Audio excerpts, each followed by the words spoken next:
obstacles to free and fair elections. And yes, we are in Dominica, so we can add here in Dominica, but we are also part of the region. And so we'll be taking a closer look as well as to some of those obstacles that are also in our region as well. We'll also be looking at the possible solutions as to these obstacles in the way, what we as a Caribbean people can do to ensure that some of these obstacles, if not eradicated, but be lessened so that we can enjoy a much more freer and fairer process of election, no matter where we are in this Caribbean region. This afternoon, we have a very, very inspiring guest, I must say, very informative as well. He's versed in the topic that we're going to feast on here this afternoon. His name is Dr. David Hinds, emanating out of Guyana.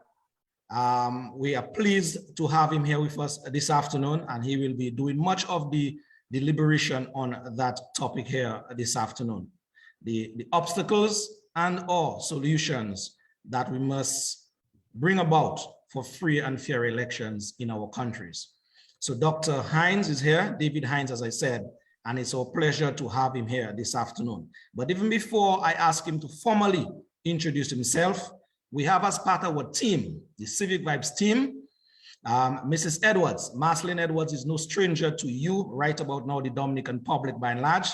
And also those of you may be viewing for your first time, Marceline Edwards is one of the co-hosts for the Civic Vibes program. She's here this afternoon and she will be giving us rather her opening remarks in just a bit. We are also waiting on another usual suspect, I call her, of the Civic Vibes team. That is Miss Paula Celestine.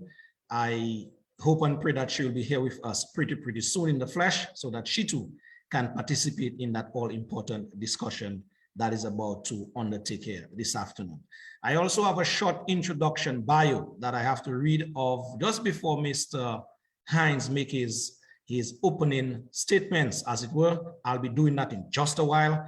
But before we do, let us move across to Mrs. Edwards so that she can give us, the listening public and viewing public, her opening statements as of this program, the 30th of January, 2022. Mrs. Edwards, good afternoon to you in a very special way. Thank you, Loftus. A pleasant good afternoon to you and our special guest for this afternoon program, Dr. David Hinds. A hearty welcome to you, sir. Good afternoon, everyone, Dominicans and non-Dominicans alike, both in Dominica and the diaspora connected to our Civic Vibes live Facebook platform. I bring you warm greetings on this cold Sunday afternoon from my snow-covered home base, the New Jersey tri-state area. I recognize our resilient Dominican people and all our communities in Dominica, particularly the Concord, Marigot, Kalinago catchment area where I'm from. I salute the different civic groups in Dominica, all those who stand up for justice and put country first. I stand for those without a voice. I will be your voice in your muted state of agony. I continue to speak out because it is the right thing to do. So welcome. Please share the live and participate in your usual style of comments as you normally do. I am Marceline Edwards, co-hosting on this, your 5th episode of Civic Vibes. Thank you, Lofty. All right, thank you very, very much, Marceline, for your opening remarks here. As I said, yes, I want to reiterate what Marceline Edwards just said. Those of you who are hooked on the live already, please do us a favor. Marceline Edwards. As I said, yes, I want to reiterate. Please do yourself a favor by hooked on the live. Please. I'm getting an echo here. Sorry about that, people. As I said, yes, I want to reiterate. I think I'm getting an echo. Hold on, let me just see if I can. I think I'm getting an echo. Yes. Okay. Yes, I just want to reiterate the point that Mrs. Edwards made a while ago. By those of you already on the live, please go ahead and share that live so that other persons may partake from the information that will be dispensed here this afternoon. As we go into the meat of the discussion this afternoon, as I said, for those of you just tuning in, we have a very interesting, a very special guest in the name of Dr. Hinds, Dr. David Hinds from Guyana. Let me just go across now to Dr. Hinds to say a good afternoon to you. But before I do that, let me just read a short bio of the man himself who will be speaking to us in just a bit, just to get you warmed up to him a little more. It says here, Dr. David Hinds is an associate professor of Caribbean and African diaspora studies. He has authored several scholarly articles and book chapters on Guyanese and Caribbean politics and popular culture. Dr. Hinds, one of the Caribbean's leading scholar activists, is also a newspaper columnist and political commentator.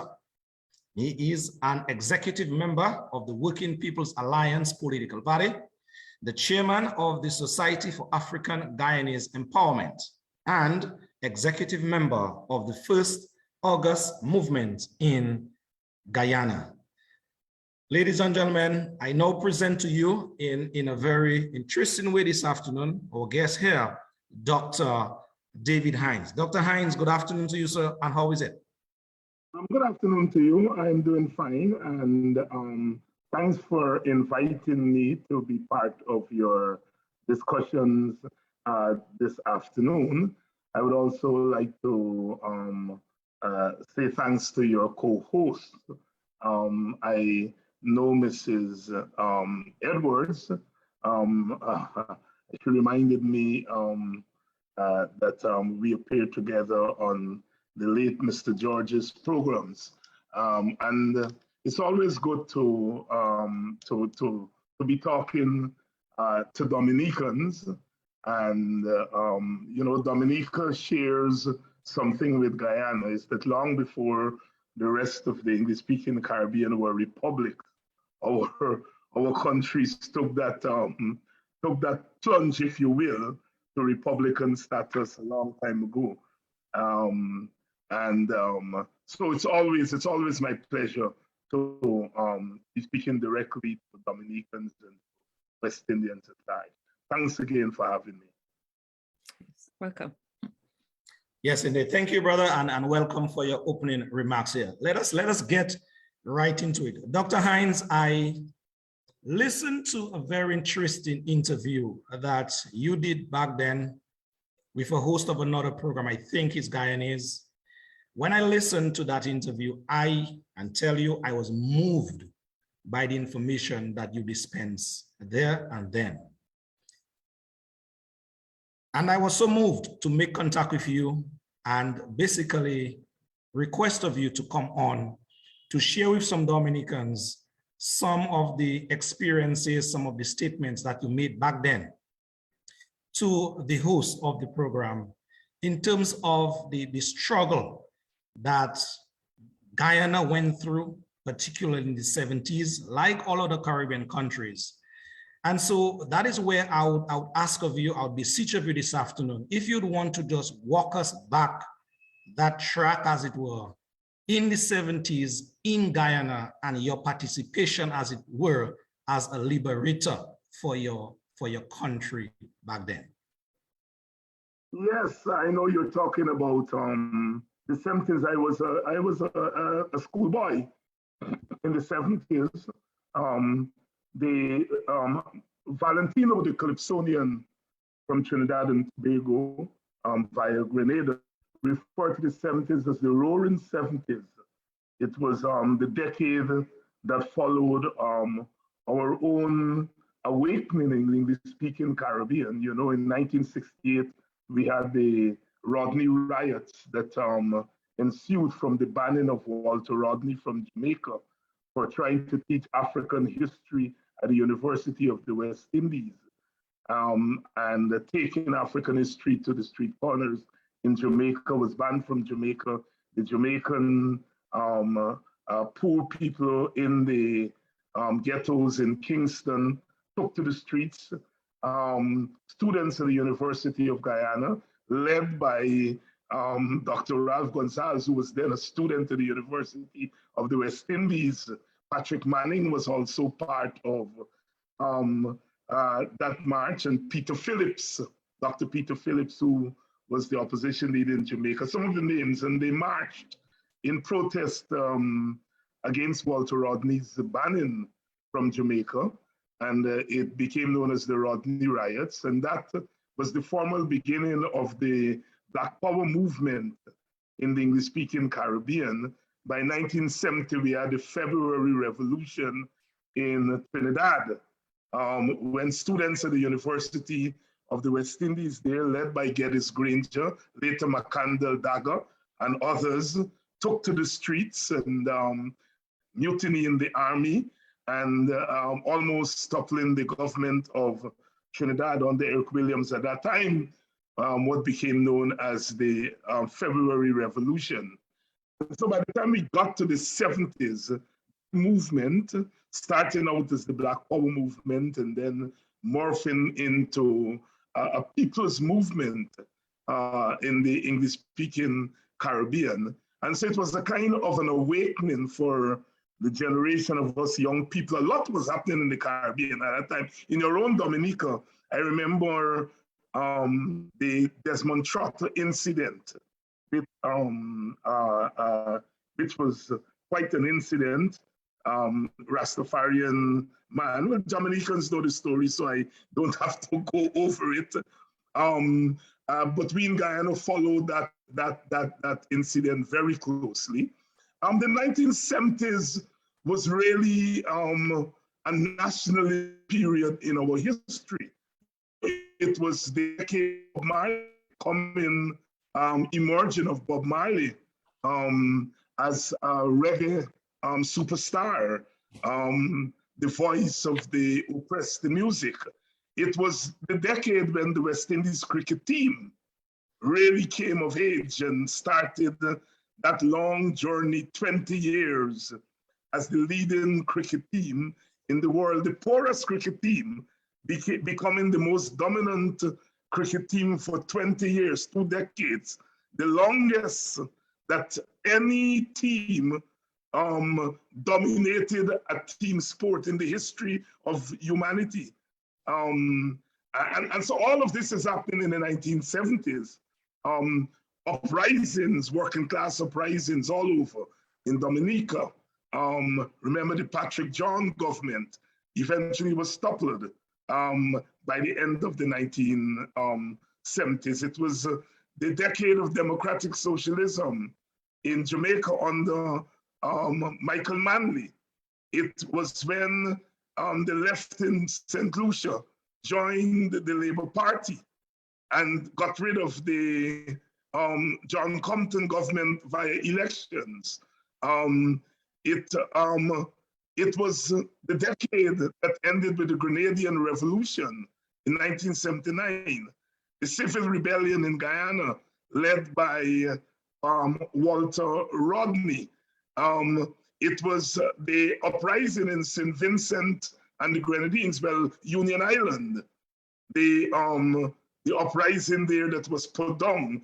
And I can go on and on. It was the 70s. It was really the end of revolution in the world. We had the Nicaraguan Revolution occurring there in Nicaragua. Like I said, the Grenadian Revolution, overthrowing of authoritarian governments around the world, the fall of the Shah of Iran. Tremendous decade in world history. And the Caribbean, our English-speaking Caribbean, was at the center of that political revolution, cultural revolution. I mentioned reggae and the coming of age of a generation of political Calypsonians, from the Black Stallion to Chalk Dust to Valentino, Lord Short Short, to the mighty Short Short in Antigua. And I'm sure the Dominicans will tell me of your Calypsonians, political Calypsonians of that era. And so it was political revolution, cultural revolution, social revolution, revolution in popular culture. And I was privileged to be part of that generation, like I said, as a schoolboy. and I became part of the Walter Rodney upsurge in Guyana, in the Working People's Alliance. I remember in 1974, Walter Rodney coming to the village that I lived and I was born in. And one of my countrymen was a UC Kwayana, a name that the old timers would know. Really the first of the great Pan-Africanists in the modern era, changing his name in 1964 from Sidney King to UC Kwayana, which means Black Man of Guyana, and leading an organization called the African Society for Cultural Relations with Independent Africa, the first Black Power organization in the English-speaking Caribbean. And he belonged to my village. And he brought Walter Rodney there in 1974. I was still a schoolboy. And I remember listening to that man. He came in a schoolroom and a lot of 13, 14, 15-year-olds was there. And he said to us, one day, history will record that we sat in this room, young men and women, and we were talking about changing the world. And that history is not made just by leaders, by ordinary people. My 14-year-old mind, that registered. And I remember going home telling my aunt, who was raising us because my mother had migrated to the United States. And I said, Auntie, I just heard this man, Walter Rodney, and I want to join the organization. And she said, well, if Brother UC is part of it, you can join. And that is how I became part of the Working People's Alliance. And in those days, we were all young people. Walter Rodney and his generation, they were in the mid to late 30s. And so it was a bunch of young people. And I became very much part of the Working People's Alliance and I was there as part of the struggle, part of the oppression and so forth. So my memories of the 1970s and my beginnings in political struggle are really etched in that period of our Caribbean history. Yes, and thank you very much for bringing us back that road where you trod, as it were, through the political eyes, political lens of your struggle in Guyana and its political struggles. Like all of us had, as you hinted to, we had our own struggles here in the 70s. The 70s, Dr. Hinds, it was a very pivotal year for us in the Caribbean basin, and you'd agree. Yes. Left-wing revolutionary organizations were springing up, and I think the organization in Dominica was called the Democratic Alliance. Yes. Yes, I remember it well. Ati Martin, who I became close to, if he's listening, Ati, greetings. Ati had come to live in Washington, D.C., where I lived at that time. He was working with one of the international organizations there, and I got to know him very well. And I know him as one who participated. I got to know Cecilia Green, who is a fellow educational professor, and she told me she was a young woman in that struggle. And I met her at a conference years ago. She presented a paper, and in fact, she gave me some documents, some of the pamphlets of that period there in Dominica. So we were familiar with what was happening, excuse me, in all over the Caribbean. I remember some young men in Guyana, in my village, started to wear dreadlocks after the Trotter incident, where, the police cut off his locks and all that stuff. And in solidarity in my village, a lot of the young men started to wear locks as a result of that incident. Because in those days, it was a Caribbean movement. And there were linkages, with the organizations in each Caribbean country. I remember, as a young man, looking forward to getting the outlet from Antigua in Hector's paper. When it would come to Guyana, we would there in the WPA's office, and we'd be waiting to devour the outlet and the Crusader, which was George Odlum's paper in St. Lucia, and the little pamphlet that they printed there in Dominica. So we were connected. The movement was connected. We felt that we were one country. So although the governments did not have a political alliance, these radical organizations, there was an alliance among them. And so, yes, it was, I would say it was the defining decade in the politics of the English-speaking Caribbean.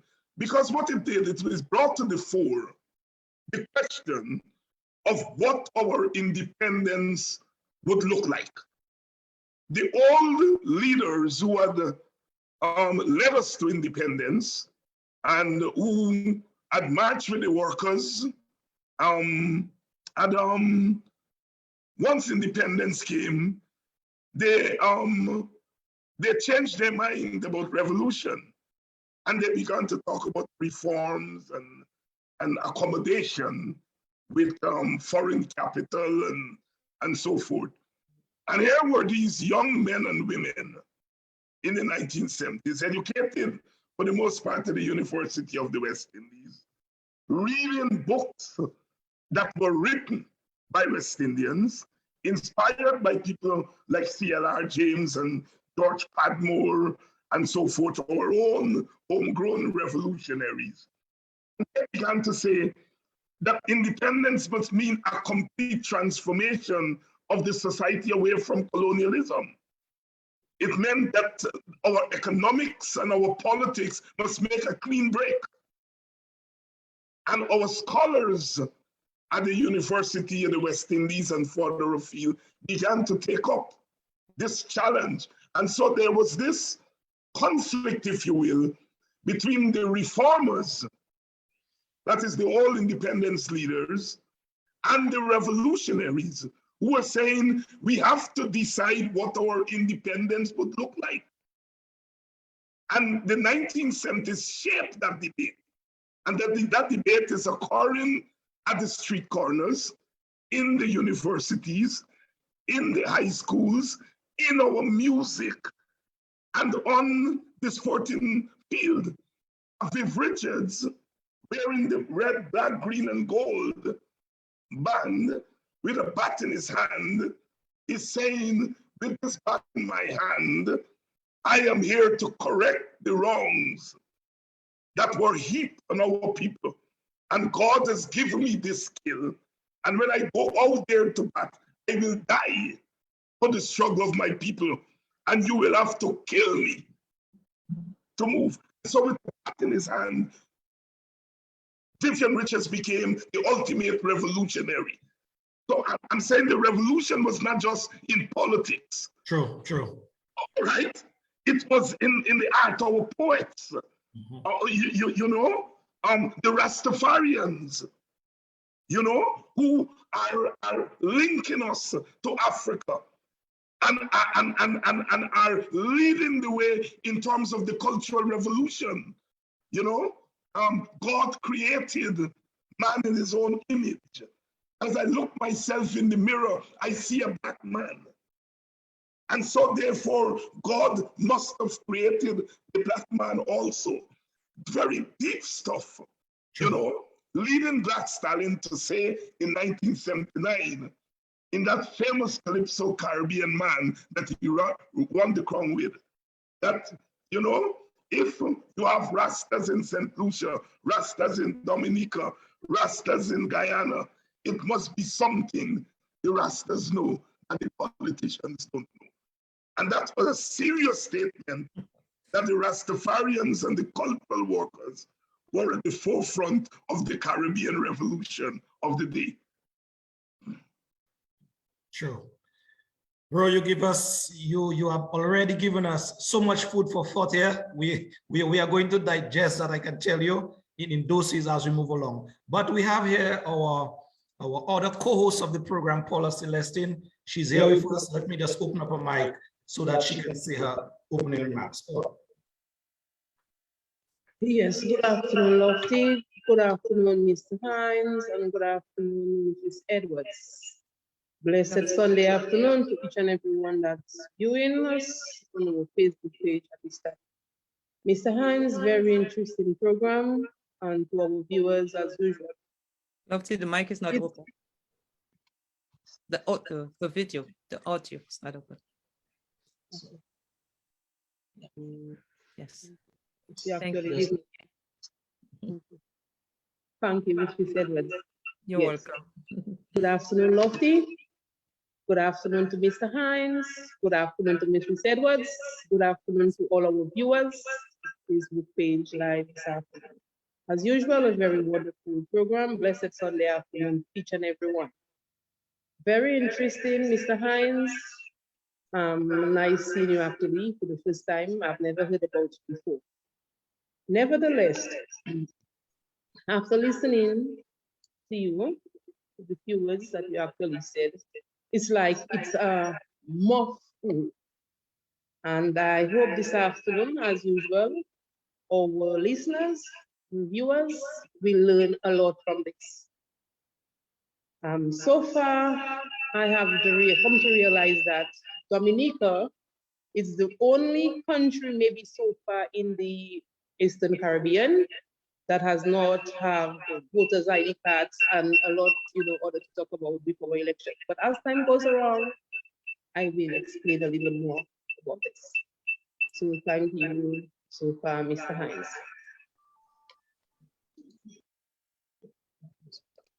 All right, thank you very much, Paula, for your opening remarks here. Paula Celestine, Brother Hinds, is one of the co-hosts for this every Sunday afternoon program, where we just meet as Caribbean people and say exactly what's on our mind and offer as well solutions. Let me now move across though to Mrs. Edwards.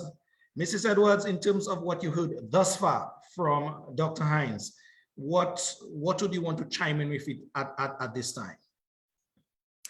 I would like to thank Dr. Hinds for the piece of history he has unfolded this afternoon, because a lot of us don't know much about the revolution in the 70s because we were still very young. But from what I realize, a revolution is a united effort. It's a chain reaction, and it's people coming together with one voice and one spirit. The 1970s, when we speak of the 1970s, we always speak of that revolutionary mindset. And yes, there was the uprising. We had our own share of uprising in Dominica in the 70s as well. And as Mr. Hinds said, that decade ended with the Grenada Revolution in 1979. But I am here thinking, because so much has been happening in my homeland, Dominica. And a lot, when I say a lot, I am putting it on the table that I don't know one single person who believes that the country, our Dominica, is headed in the right direction, let alone an intelligent, positive path to the future. Not my family, not my friends, not my neighbors, not the listening audience, not colleagues, not even a single elected official in his honest moments will believe that the country is heading in the right direction. So there is a palpable anxiety in the country, and not just in Dominica, but in the Caribbean, about where we are heading, whether as workers, parents, providers, or citizens, or as a nation.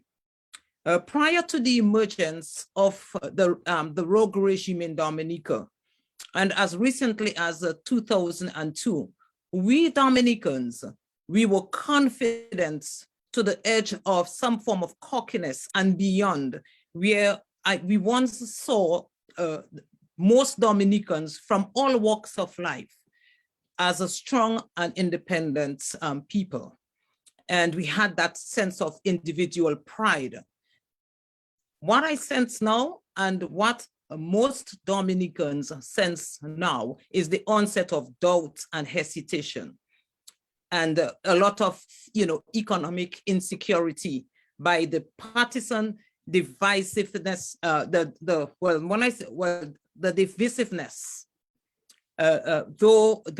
though part of it, it's stemmed from what we tolerate as a people. And there has also been a dimming of the Dominican dream. But having said all of that, I am wondering, how can we, because in this current time that we are living in, we see our democracy being eroded. We see elections stolen, elections after election cycle. We see the hopes of Dominicans being dashed. We do not see a way out. We see our democracy being hijacked. I am asking, and this question is directly to you, Dr. Hinds, how do you think we as a people can return, or we the Caribbean people can return to the spirit of that 1970 revolution that is so needed presently, to return the Caribbean to an operative democratic Caribbean, Dominica to an operative democratic state, and not just on the books, but actively upholding the tenets of our democracy? This question is to you, Dr. Hinds. Thank you. Thank you very much, sister. And I think it's a very pertinent question. And let me try to put my answer in its proper perspective. I said a little bit earlier that the question of the tenor and the content of our independence was raised in the 1970s. And it led to that clash between two tendencies, those who wanted to reform colonialism and those who wanted clean break with the colonial order. And that conflict played itself out. We had the Grenadian Revolution, which was undermined from within and without, and crashed in 1983. And by the end of the 1980s, the Cold War had come to an end. And in many regards, nationalism and revolution were put on the back burner by the end of the Cold War. Because the rhetoric was that nationalism and revolution had failed. Caribbean economies were bankrupt because of these radical economic theories that we had put in place. And so therefore, we had to return to the old order. And the old order came in the form of globalization, in our case in the Caribbean, structural adjustment. We turned our destinies over to the World Bank and the IMF. And the World Bank and IMF were institutions that were created to control the world. At the end of the Second World War, when the victors met in Bretton Woods, New Hampshire, and came up with the Washington Consensus. And out of that Washington Consensus came the IMF, which was meant to control the world finances, the World Bank, which was meant to rebuild Europe so that they can continue their hegemony of the world, and of course the World Trade Organization to control world trade. Those institutions were not created for us in the Caribbean because we didn't exist. We were colonies at the end of the Second World War. So we became independent in a world that was not created for us, this new world order. And so by the time we got to globalization, what we had was a return to that hegemony. Professor Rex Nettleford described globalization as a new designation for an old obscenity. And that old obscenity is talking about is the hegemony of the first world. The first world, we in the Caribbean, we have always been globalized. African labor, forced labor, Native American land, European hegemony. All right, and that's how Europe got its wealth. as a result of globalization, and the Caribbean islands were centers of that globalization. That is why we are complex society, small but complex. Because European wealth would be nothing without the Caribbean. When you consider that Haiti before 1804 was the richest sugar colony, that French wealth came from Haiti. And when Haiti won its independence, Cuba became the richest sugar colony. Spain's wealth came from Cuba. Portuguese wealth came from Brazil. British wealth came from these islands. And so therefore, we are therefore very complex societies, very, very complex. And those who would like to solve our problems with simplistic notions and simplistic formulas are missing the point. You know, the 1930s riots, what they call the riots, which are the 1930s uprisings by the Caribbean people in the English speaking from Jamaica in the north right down and in the south, really saying that we want an end to colonialism. And the British had the temerity to send a commission to find out why are these people standing up and taking to the streets. You colonize people and enslave them for 200, 300 years, and you're sending a commission to find out why, right? And so when the commission said, it is a question of independence, the British were surprised. But our parents and foreparents were not surprised, because they knew that as human beings, freedom was always on their minds. I'm giving that long explanation to say the question for us in the Caribbean always has been freedom. What must freedom look like? So whether it was emancipation in 1838, or independence beginning in 1962 with Jamaica and Trinidad and stretching to the rest of the English-speaking Caribbean. Question was always freedom. Independence must mean freedom. Independence must not mean reform. Independence must not mean a flag and a national anthem. It must mean freedom. And freedom is not based on highways and infrastructure. Freedom is in the infrastructure of the human being, all right? It is the soul and the mind that has to be free. You know, in the Caribbean, I'm paraphrasing Rex Nettleford, we have not built skyscrapers and big towers. Our contribution to the world is in our mind, right? Our creative intellect, giving the world the steel pan, reggae music, calypso music, turning cricket from a tool of domination to a tool of liberation in our minds. It is why our scholars and our artists are out there in the world, changing the world every day. Our workers leaving Dominica and St. Lucia and going to New York and helping to build New York into what it is. Brooklyn and New York would not be what it is without the contributions of Caribbean migrants. London would not be what it is after being decimated by the Second World War. It is the labor of Caribbean people rebuilding, because the British didn't have the labor power.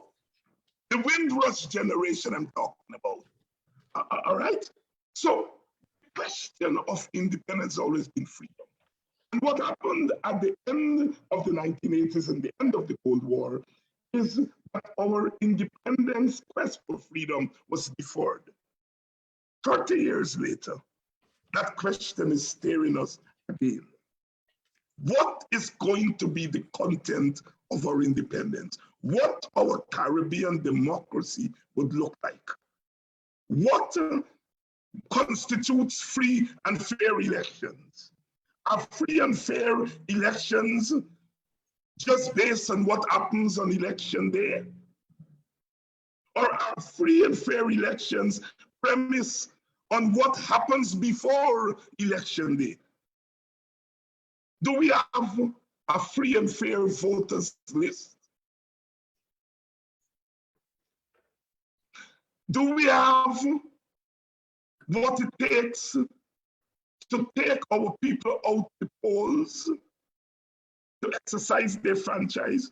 Does our democracy and our education encourage people to participate in the politics, or does it dissuade people from participating in the politics? If people don't vote in elections, are those elections fair? Are they free? What are the psychological reasons for Dominicans and St. Lucians and Guyanese not wanting to enthusiastically go to the polls? What are the choices before us as we go to the polls? Do we have a choice between two donkeys? And we have to choose the lesser of two donkeys?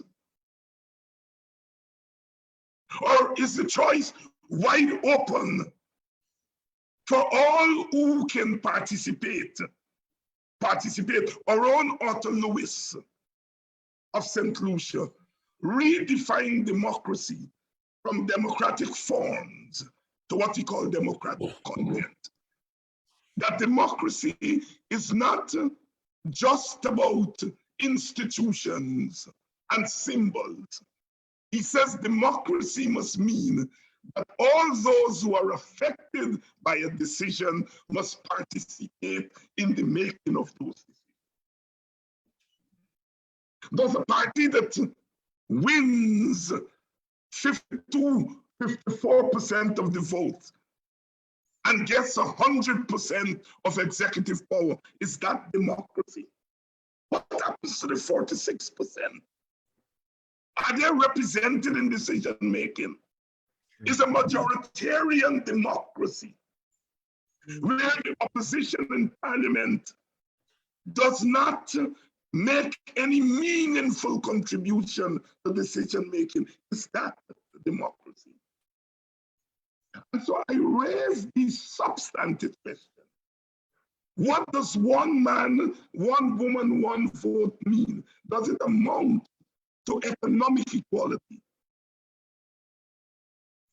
At the end of the election, do we see social equality? True. What is the gap in wages between the haves and the have-nots?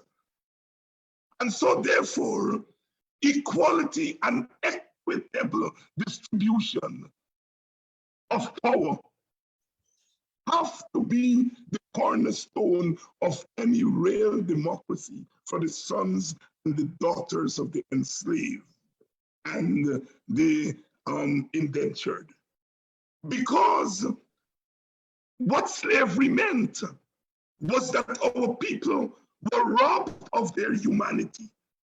And so any freedom and any democracy must mean that the humanity of our people must be part of that process.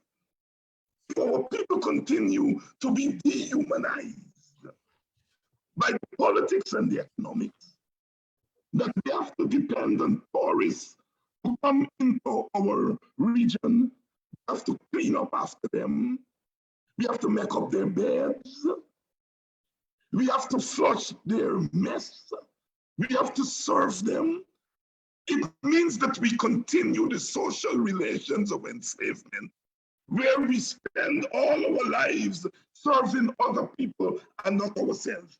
We are alienated from the products of our labor. We go to work and we hate what we're doing because it dehumanizes us. It humanizes us, but we do it because it brings revenue to the country and it sort of put the food on the table. But Martin Carter, the guy in East West, said the mouth is muzzled by the food it eats. And so all these questions must play in to any conversation about democracy in the Caribbean. I'm saying the definition of democracy for America and Europe cannot be the definition for democracy in a post-plantation society. Because democracy for us as people who have spent the most part of our lives in bondage, democracy must mean the releasing of the shackles of bondage, economically, politically, socially, and most importantly, culturally and spiritually.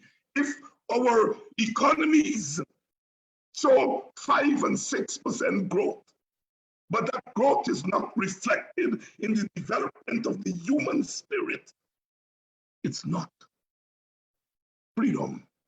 And if we have a political system, if we have an electoral system that suppresses the right of people to express themselves, then it is not a democratic electoral process. Yes, yes, indeed. Thank you again, Mr. Hinds, for basically laying it on the table in your own way, in a very factual manner, in a very thoughtful manner as well, so that we can now start to think about in the Caribbean what we call democracy or democracies.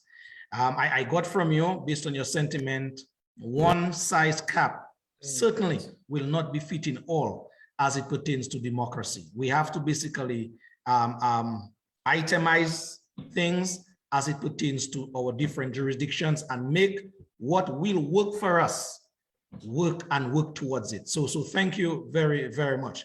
You have touched on it. You have touched on it in your statements, but based on the topic, brother, that we're discussing this afternoon about some of the obstacles to free and fair elections in Dominica and the rest of the Caribbean. What are some of the things that you know of that are some of the obstacles? Is people not feeling that their lives would be improved by elections. That's the first obstacle. If you have a population that doesn't believe that elections will have an impact in their daily lives. Brother Hinds, we are sorry to cut you. We are hearing you a little fast. So can you just move up to you're right? Yes. Yeah. Yes. I was saying the first obstacle is the feeling of people that elections do not impact on their daily lives. That's the first obstacle. That people don't believe that elections will change their lives. And elections, if elections are to elect governments to direct our affairs, our people have to feel invested in it. And the fact that our people do not feel invested in it, that is the biggest obstacle. That's the first obstacle to democracy. We just had an election in Barbados with a voter turnout that is less than 30%. And we have a government that, quote unquote, wins all 30 seats. But what it has won is won 30 seats of the minority. More than 70% of the people did not vote in that election. And that is the first blow to democracy. The first blow to democracy is if people feel that going out there and putting that ballot in there does not make a difference. That's the first obstacle. That's the first rigging. You are rigging an election when you cannot get your people to the polls. Every government in the Caribbean must see it as its first order of business to encourage participation in politics. If you encourage participation in politics at the local level, at the school level, the level of the trade union, that will then translate into electoral participation. But if you dissuade people from getting together in their communities and participating and expressing themselves, without fear of discrimination. Because a lot of what is keeping people away from politics is fear. I want to keep my job. I want to keep my daughter's scholarship. So I am not going to participate in politics. People are alienated from the thing that should liberate them for subsidy. Second obstacle. What is the basis of an electoral architecture? Is the voters list. If you don't have a voters list that accurately reflects the list of electors, the election is already rigged. You have a country like Guyana, and I understand it is the same thing in Dominica, and I know it happens in other Eastern Caribbean countries, where you have bloated lists.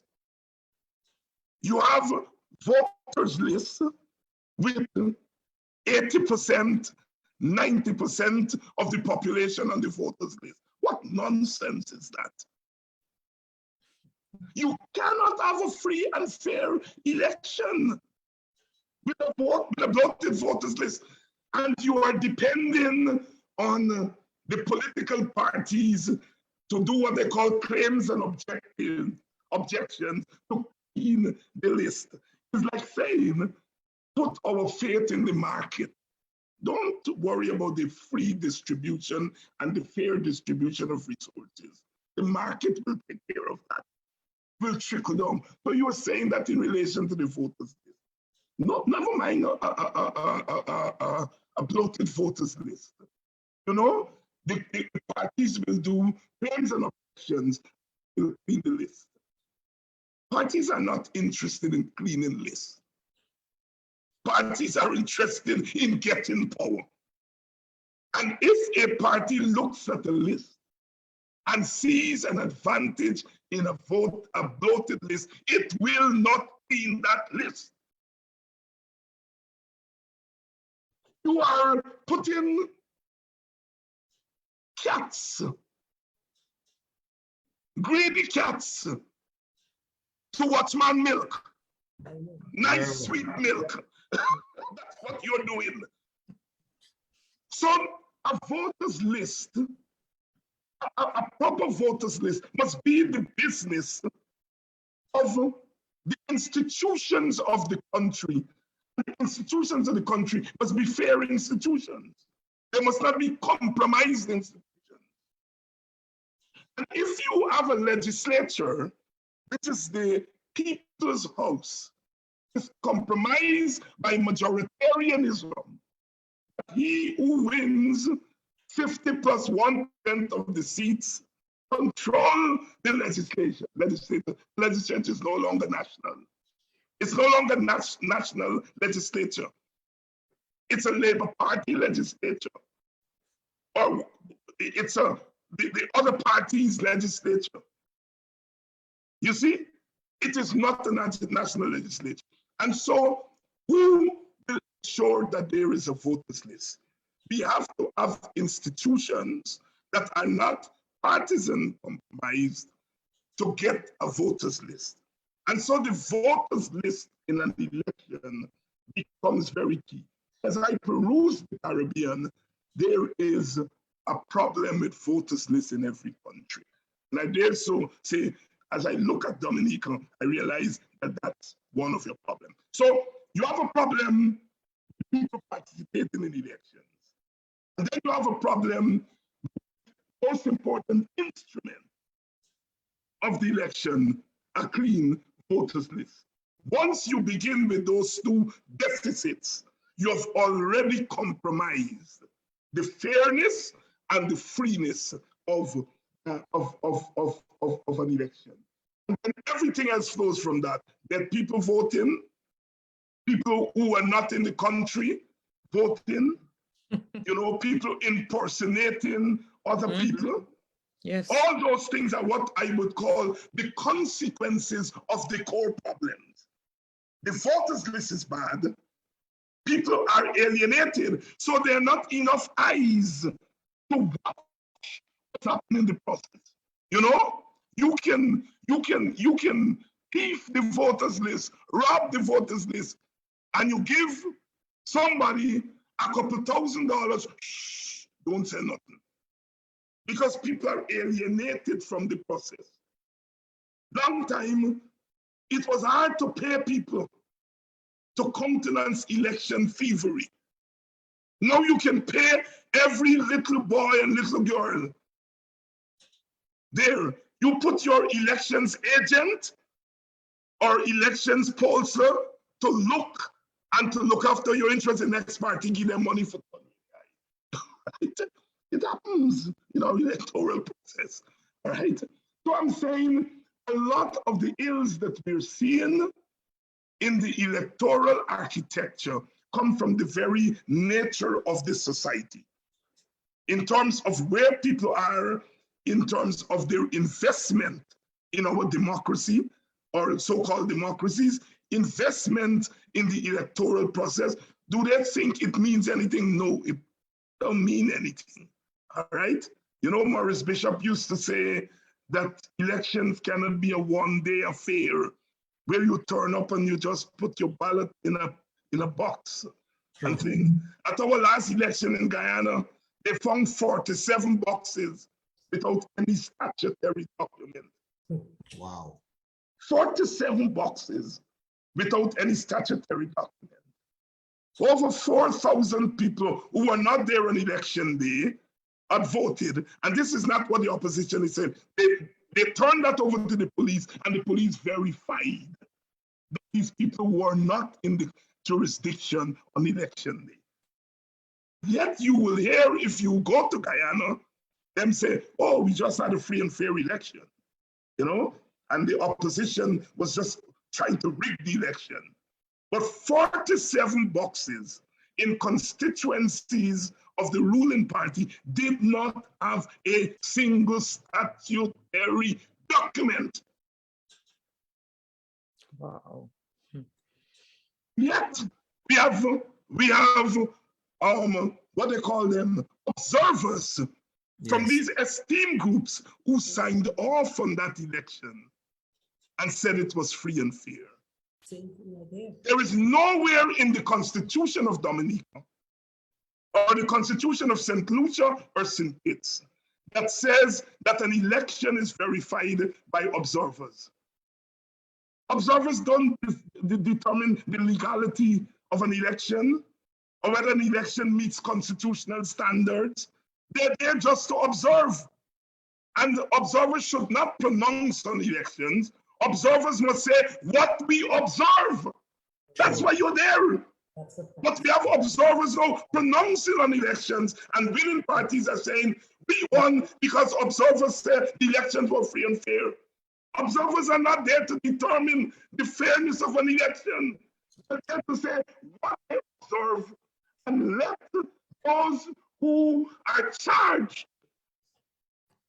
meaning the courts, which are charged with determining the veracity of, let them look at what you observe and then determine whether the elections are fair. It is not the business of observers to say whether elections are free and fair.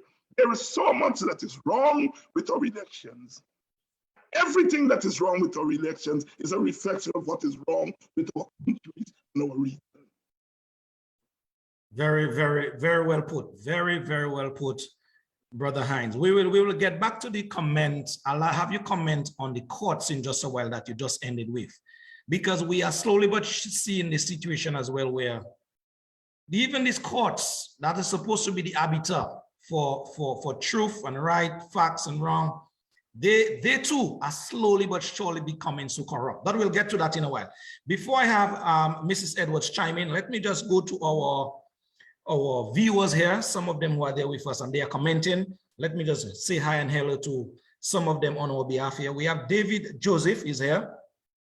Ivor James is listening. Stephanie John Baptist, you're there locked in. Dominica Freedom, good afternoon to you. Nazarene Prince. Janice Jacques is also here as well. Eliza Luis, Nazarene Prince, I mentioned your name already. Elaine Vidal is locked in and listening as well. Rosie Nice. Dorian Dorival, we have Henrietta James, Koru Rafu Senior is listening as well and watching. We also have Celia King is watching as well and listening. Marvin Sheldon Bolan, North Carolina is locked in. That is what he's saying. Emma Frederick, one that goes as well by the name of Unbreakable Corin Quadrington Daily. You are locked in. Owen Prosper, this brother is always locked. Dave Bertrand, that's another usual suspect. He's always locked as well once Civic Vibes is on. Law C. Lesty is on. Marshall Lawrence is on as well with us. We also have Madonna John Baptist is locked. Joan Farrell. Gertrude Abraham Deja is locked in.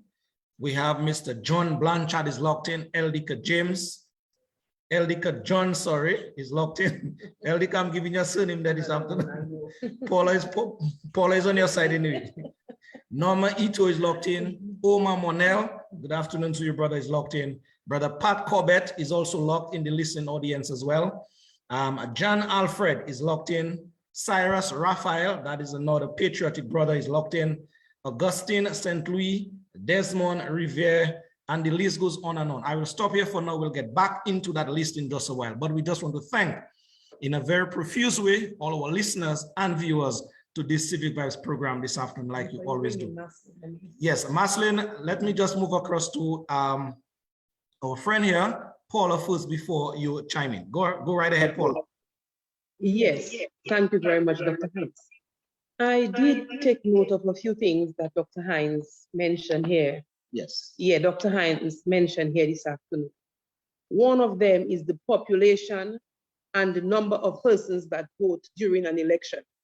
After 2009 general election, I can recall the population in Dominica was approximately somewhere about 69,000 persons, and 65,000 persons' names were on the voters list.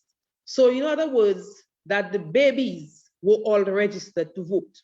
Now, we have persons who've been living overseas for a number of years, and most of the persons on these voters lists were persons who live overseas and their names were on this voters list. So it can clearly show that you have a population of X amount, but you have almost the entire population voting. And Dr. Hinds rightly said, you have the cats guarding sweet milk. So in other words, you put these people there who are supposed to be working in the interest of the nation, but they are working in their interest. And I'm saying there should be absolutely no elections in Dominica, absolutely no elections in Dominica if there is not a cleaning of the voters list and voters ID card. So we should be not talking anything about elections in Dominica unless we have clean voters list, re-registration, and the amount of persons voting compared to the population that we have. Thank you very much. Thank you very much. Thank you very much, Paula Celestin here for your thoughts here as the conversation proceeds here. Let me just move across now to Maslin for some of her comments as well. Maslin. Thank you, Lofty. Well, I am seeing 129 people on the Civic Vibes Live viewing this program. And that's what I'm seeing from my end. And we are all hearing exactly what, the obstacles in the way of our free and fair elections in Dominica. And I'm saying Dominica because it is happening all over the Caribbean, but I am zeroing on Dominica because Dominica is my motherland. If what Dr. Hinds said this afternoon does not infuriate you, and if you are not angry about what is happening in Dominica, then you cannot call yourself patriotic. Because a lot of what Dr. Hinds said directly relates to Dominica. It is no doubt that our elections in Dominica have been rigged for the past 4 consecutive elections. It is not just a matter of persons coming in to vote, a few persons voting on dead people's name. It's not just that. It has been fully rigged based on the number of people on the voters list, based on the number of imported illegal votes coming from the diaspora, based on the what is going on in terms of people being paid to help rig the elections. Even people who work in the village councils, like the village council clerks, have been paid. When a prime minister can tell a village council clerk, when you come to town, come and check me. When that particular clerk went into Roseau, after doing all what she had to do, she just went to see the prime minister at the financial center. That particular clerk got $3,000. A sum of money was placed in her hand. And it was said for you to pay your bus fare, for you to go back home. When she got home, she checked the money. It was well, $3,000. $3,000. What is that for? What is that for? And this is how our elections have been stolen. It has been rigged. And Dominica is just under a crisis. And this is how our democracy has been eroded in Dominica. And that's why we can say that we have an illegitimate government in Dominica led by a toxic and virulent virus in the name of Roosevelt's carrots. And its negative impact that is permeating all of our society, into our institutions and our democracy over the past 2 decades. This toxic, deadly pandemic, 20-year pandemic, still remains the deadliest pandemic and an economic termite in the political history of Dominica. And that is what has eaten away the nobility and respect for high office of repute and integrity, free and fair elections in Dominica, our core values as a nation, and the fabric of our democracy, where people have inalienable rights in our land, their land of their birth, where they should be able to choose a government of their choice and not controlled by hegemony, by people who not even live in Dominica, people who live outside of Dominica. And all of what was just stated emerged the topic for today, obstacles to free and fair elections, and the solutions to obtaining free and fair elections in Dominica. We have to find those solutions because this is 2022. We cannot go past this 2022 with that looming over our head and think that we are going to get free elections. We have paid Justice Byron $450,000 to do what?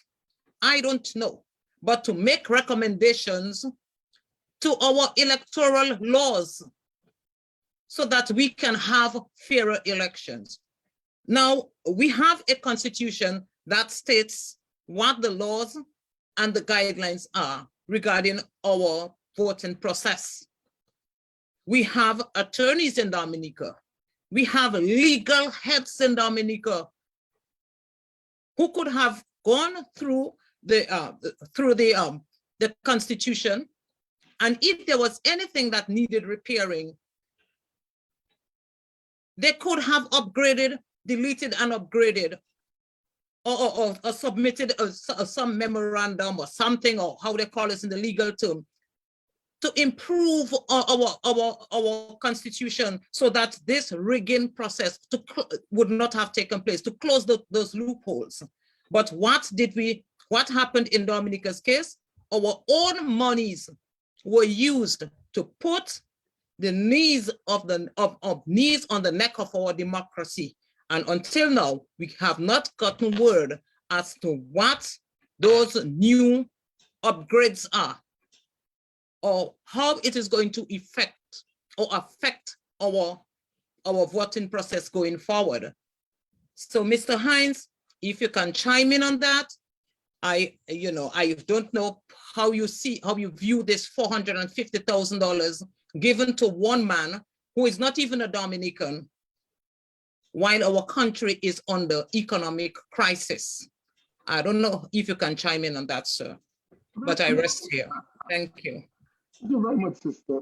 You know, we are in the age of what they call consultants, and governments give all this money. So people to tell them things that are quite obvious. You don't need anybody to come in and to tell Dominicans what is wrong. I mean, look, the voter turnout at the 2014 election was 57%. Voter turnout at the 2019 election was 54%. So you can say it was the onset of the pandemic that caused a low voter turnout. The pandemic wasn't there yet in 2019. It certainly wasn't there in 2014. What he's saying is that approximately 5 out of 10 Dominicans in the vote. All right? Excuse me, sir. Yeah. What I am saying the government of Dominica, the illegitimate government of Dominica is a pandemic.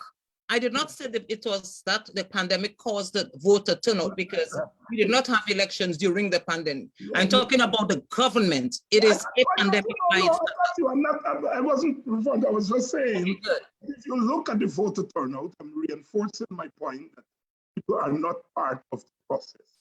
And so if you have half of your population, the voting population not voting, elections are already rigged. It already rigged.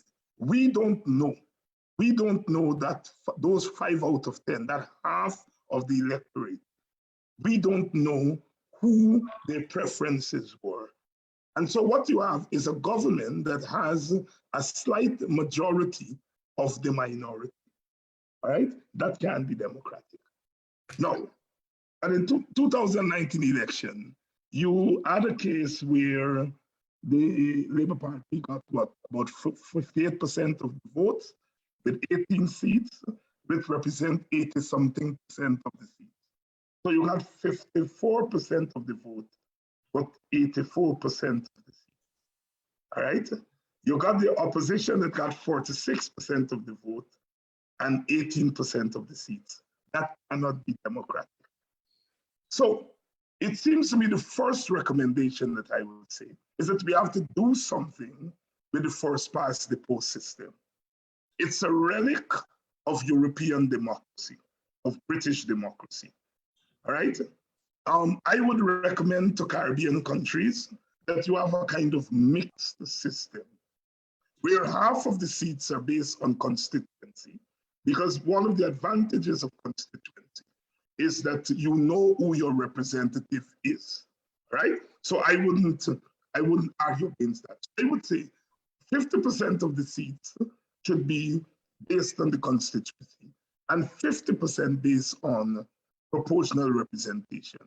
What PR does is that PR corrects the anomaly of the first past the post system. And one of the benefits of PR is that then a small party can contest the election, gets 5% of the votes, and gets 5% of the seats. In the first past the post system, right, that small party will get votes, but it wouldn't get representation. So we first have to correct that voting system and have a mixed system of the PR and the first past the post system, so that you have a balance and you allow those who don't belong to the big parties or don't want to vote for the big parties, they're able to form small parties and still get representation in the National Assembly. That is the first reform that I would say in terms of the structure of the elections. We also, as we said, have to have a voters list that reflects the population. Now, we cannot, at present, what we do in a lot of the countries is that we extract the voters list from the national registration list. The courts have said, look, if you're a Dominican living in New York and you still as a Dominican, so we can't take you off the national registrants list. And that is right. And so therefore we have to disconnect the voters list from the national registrants list. Because if you're in New York and you no longer live in Dominica, you ought not to fly in on election day on some chartered plane and come and vote. So we have to have a voters list that comes from house to house registration. House to house registration, not the registrant, not the registered list.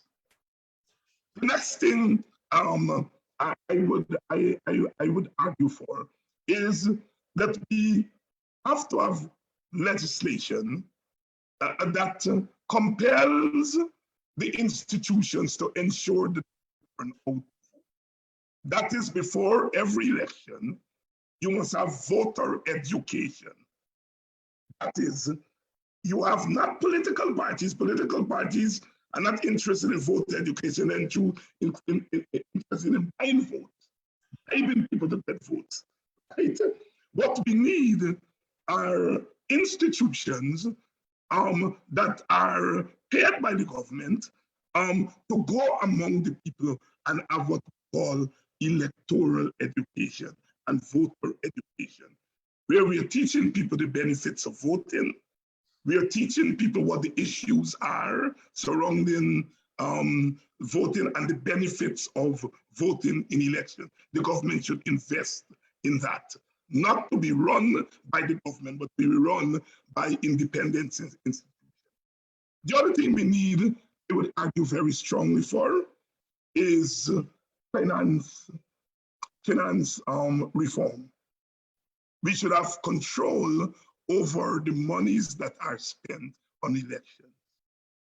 Today, one can buy an election easily by getting money and basically going and bribing people. And because our societies, people are so impoverished and people are so alienated from the political process, they would not see anything wrong in taking some money from a party and getting a vote, right? Because they're not seeing it as a democratic act. They're seeing election as a transactional act, right? You give me some money, I give you the vote, you can do what you want. That vote don't belong to me anymore, right? I take your money and the vote is yours, it's not my vote. And so we need campaign finance reform to keep money, dirty money, compromise money out of our elections. Those are some of the basic reforms I would recommend. And I think if we do that at the institutional level, we can begin to make some difference as far as our elections are concerned. We must be able to have, I think both ladies said it, we have to have ID cards, all right? So that people can be properly identified. Now, the thing about ID cards is that if someone is leaving Dominica, they can take that ID card and give it to the party. On election day, the party gives somebody else that ID card. So even as we want ID cards, we want policing of the ID cards. Because the ID cards are not being sold, right? This thing about free and fair elections, it means that the parties have to have a pact that, look, we want to win elections, but we want a process that ensures that people have confidence in the process. If people don't have confidence in the process, they're not going to participate, they're not going to report, when they see malpractices. And so therefore, your elections cannot be said to be free from fear. Your elections could probably be free and fair. But if it's not free from FEAR, it's not free. So I think those are some of the practical reforms I would suggest that could help us to move the process. Now, are those reforms in themselves or by themselves, are they going to make our elections free and fair? No, but what they will do is that they will make the conditions easier for fairer elections. Yes, and we all agree with you here, Mr. Hinds, at least some of your proposals thus far for bringing about a freer and fairer playing field where elections are concerned. Not just in Dominica, we're primarily concerned about Dominica, but similar things or even worse things are happening in our region as well that needs fixing as well. Let me zero in on a problem that is existing as we speak, Dr. Hinds, and I need your thought or two on that situation as we go through here. The incumbent party that is in power right now, it's called the Dominica Labour Party. It is headed by a gentleman called Roosevelt Skerrit. This party has been in power as a party since the year 2000. We are now in 2022. So basically, the party is there for 22 years. We have had 3 prime ministers in the process of that Dominica Labour Party tenure. Roosevelt Skerrit has been there for the past, let's say 14, 15 years thereabout.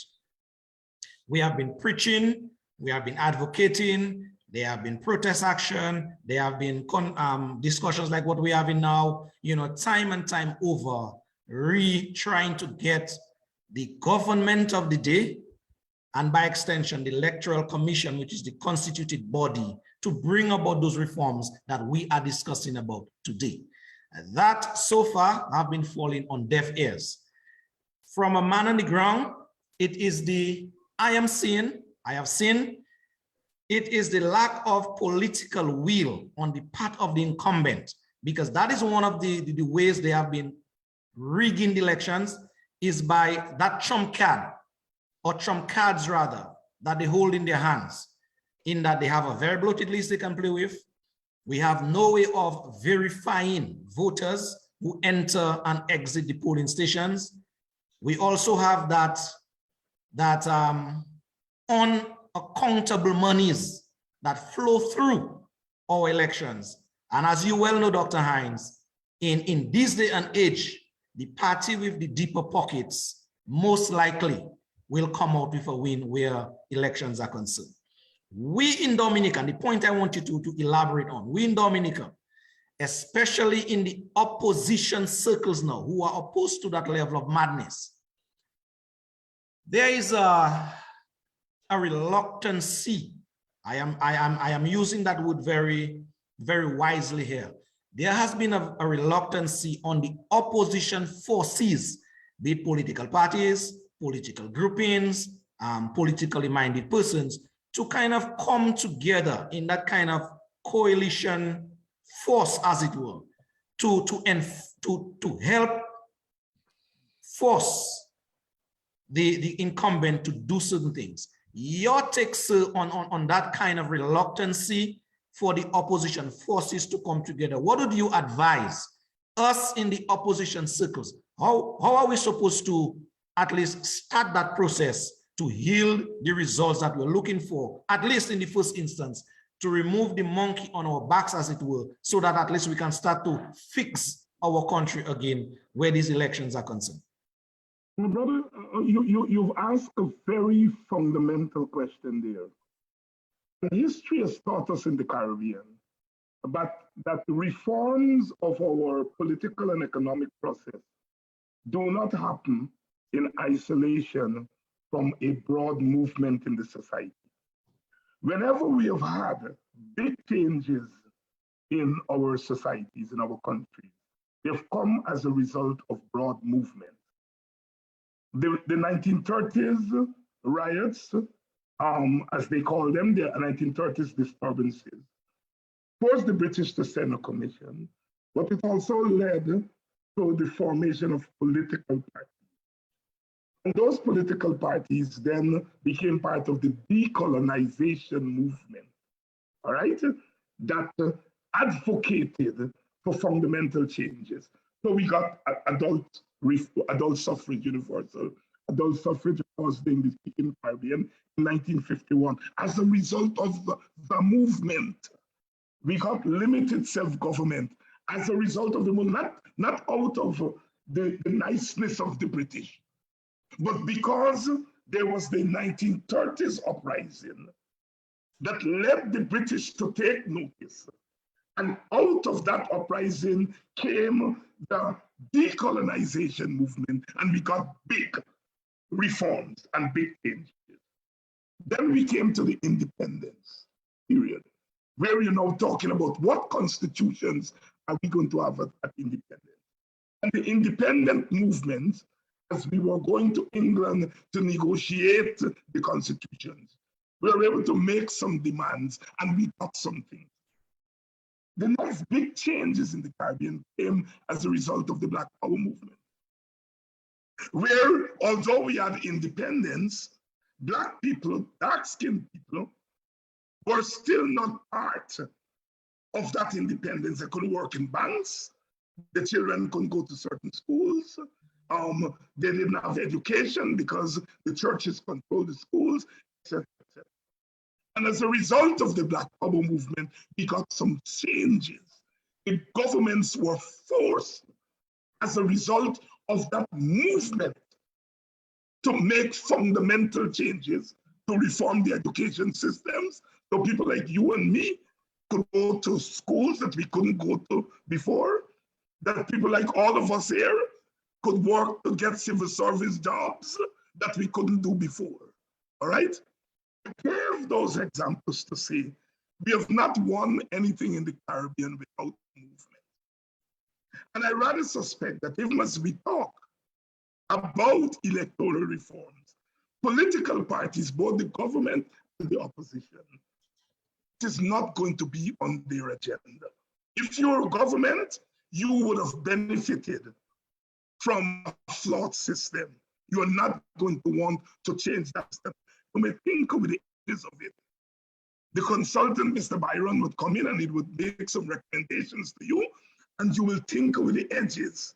But you are not going to want to uproot the system, as it were. All right? The opposition is government in waiting, or so they think. As you said, they've been waiting for 20 years. Right? But because they're government in waiting, they would want to benefit from that same system. Then, so they're going to pay a lip service to the need for changes. In a real way, they also would not be invested in the fundamental. So, I'm therefore saying that we have to have a movement. My sister Marceline asked me that question earlier. What we have to do to get our countries back to the spirit of the 1970s. We have to begin to build a movement. I rather suspect that we have already begun to do that. What we're doing today is part of movement building. All right?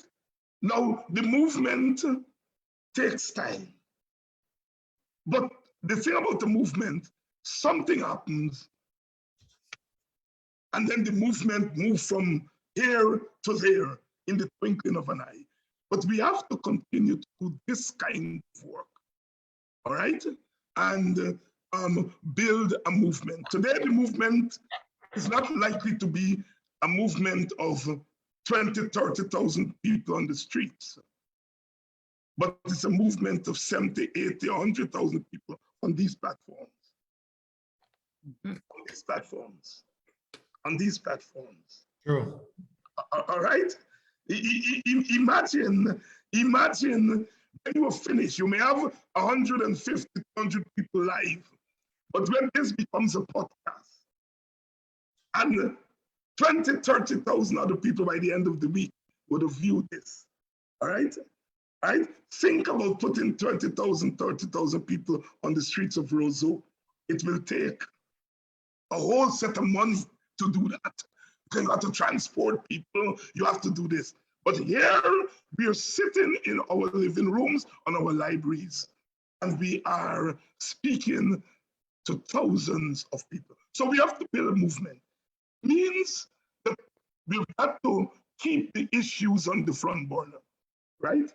And the opposition party is more vulnerable to pressure from the movement because they want to get involved. So you have to target them. Repeat that statement, Brother Hinds. Repeat that statement for us, please. The opposition party, the ones that are more vulnerable to the movement, and so we have to target them. No, one has to be realistic. Yes, there are going to be government supporters who are going to be listening to us and say, well, you're all right. But I don't want the Workers' Party to go in there. Me, I want them go in there, right? So they are less likely to act on the advice of the movement or the force of the movement. But the opposition supporters will say, boy, I like what they're saying, but we could benefit from it. And so therefore, you stand a better chance of pushing them along. And so therefore, it has to be a movement with strategic. Hence the need, Dr. Hinds, for grassroots movement and movements that are non-political in nature to get that movement going. And I say openly because it has begun to happen. The movement has to, I'm using the word infiltrate because it's not, the word doesn't come to mind, but the movement has to begin to socialize candidates to get into the opposition parties and run as candidates, or run as candidates, and look at what happened in St. Lucia, where the opposition party, the then opposition party, made accommodations with certain quote-unquote independent candidates, don't run candidates against them, and so forth. So the movement can throw up its own candidates and negotiate with the opposition party. Mm-hmm.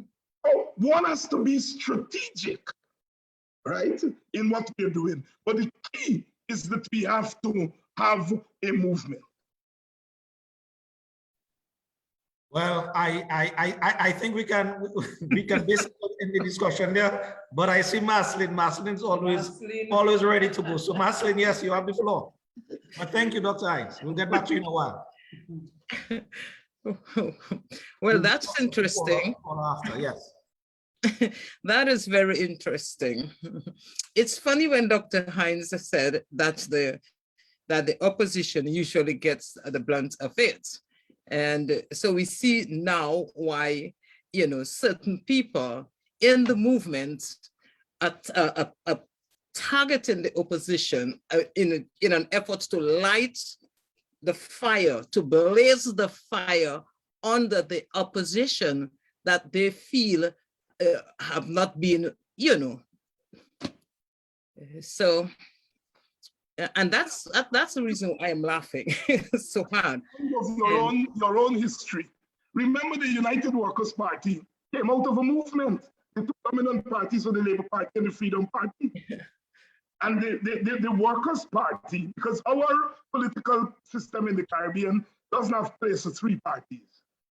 So the Workers' Party started as a movement among farmers and so forth, and evolved into a party, first as a third party, and displaced the Freedom Party as a second party.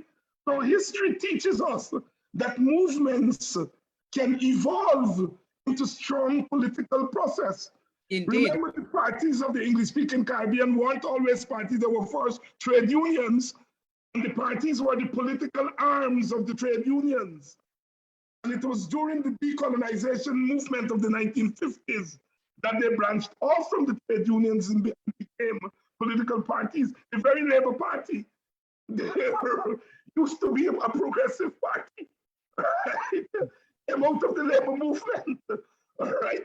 And I dare say no more, right?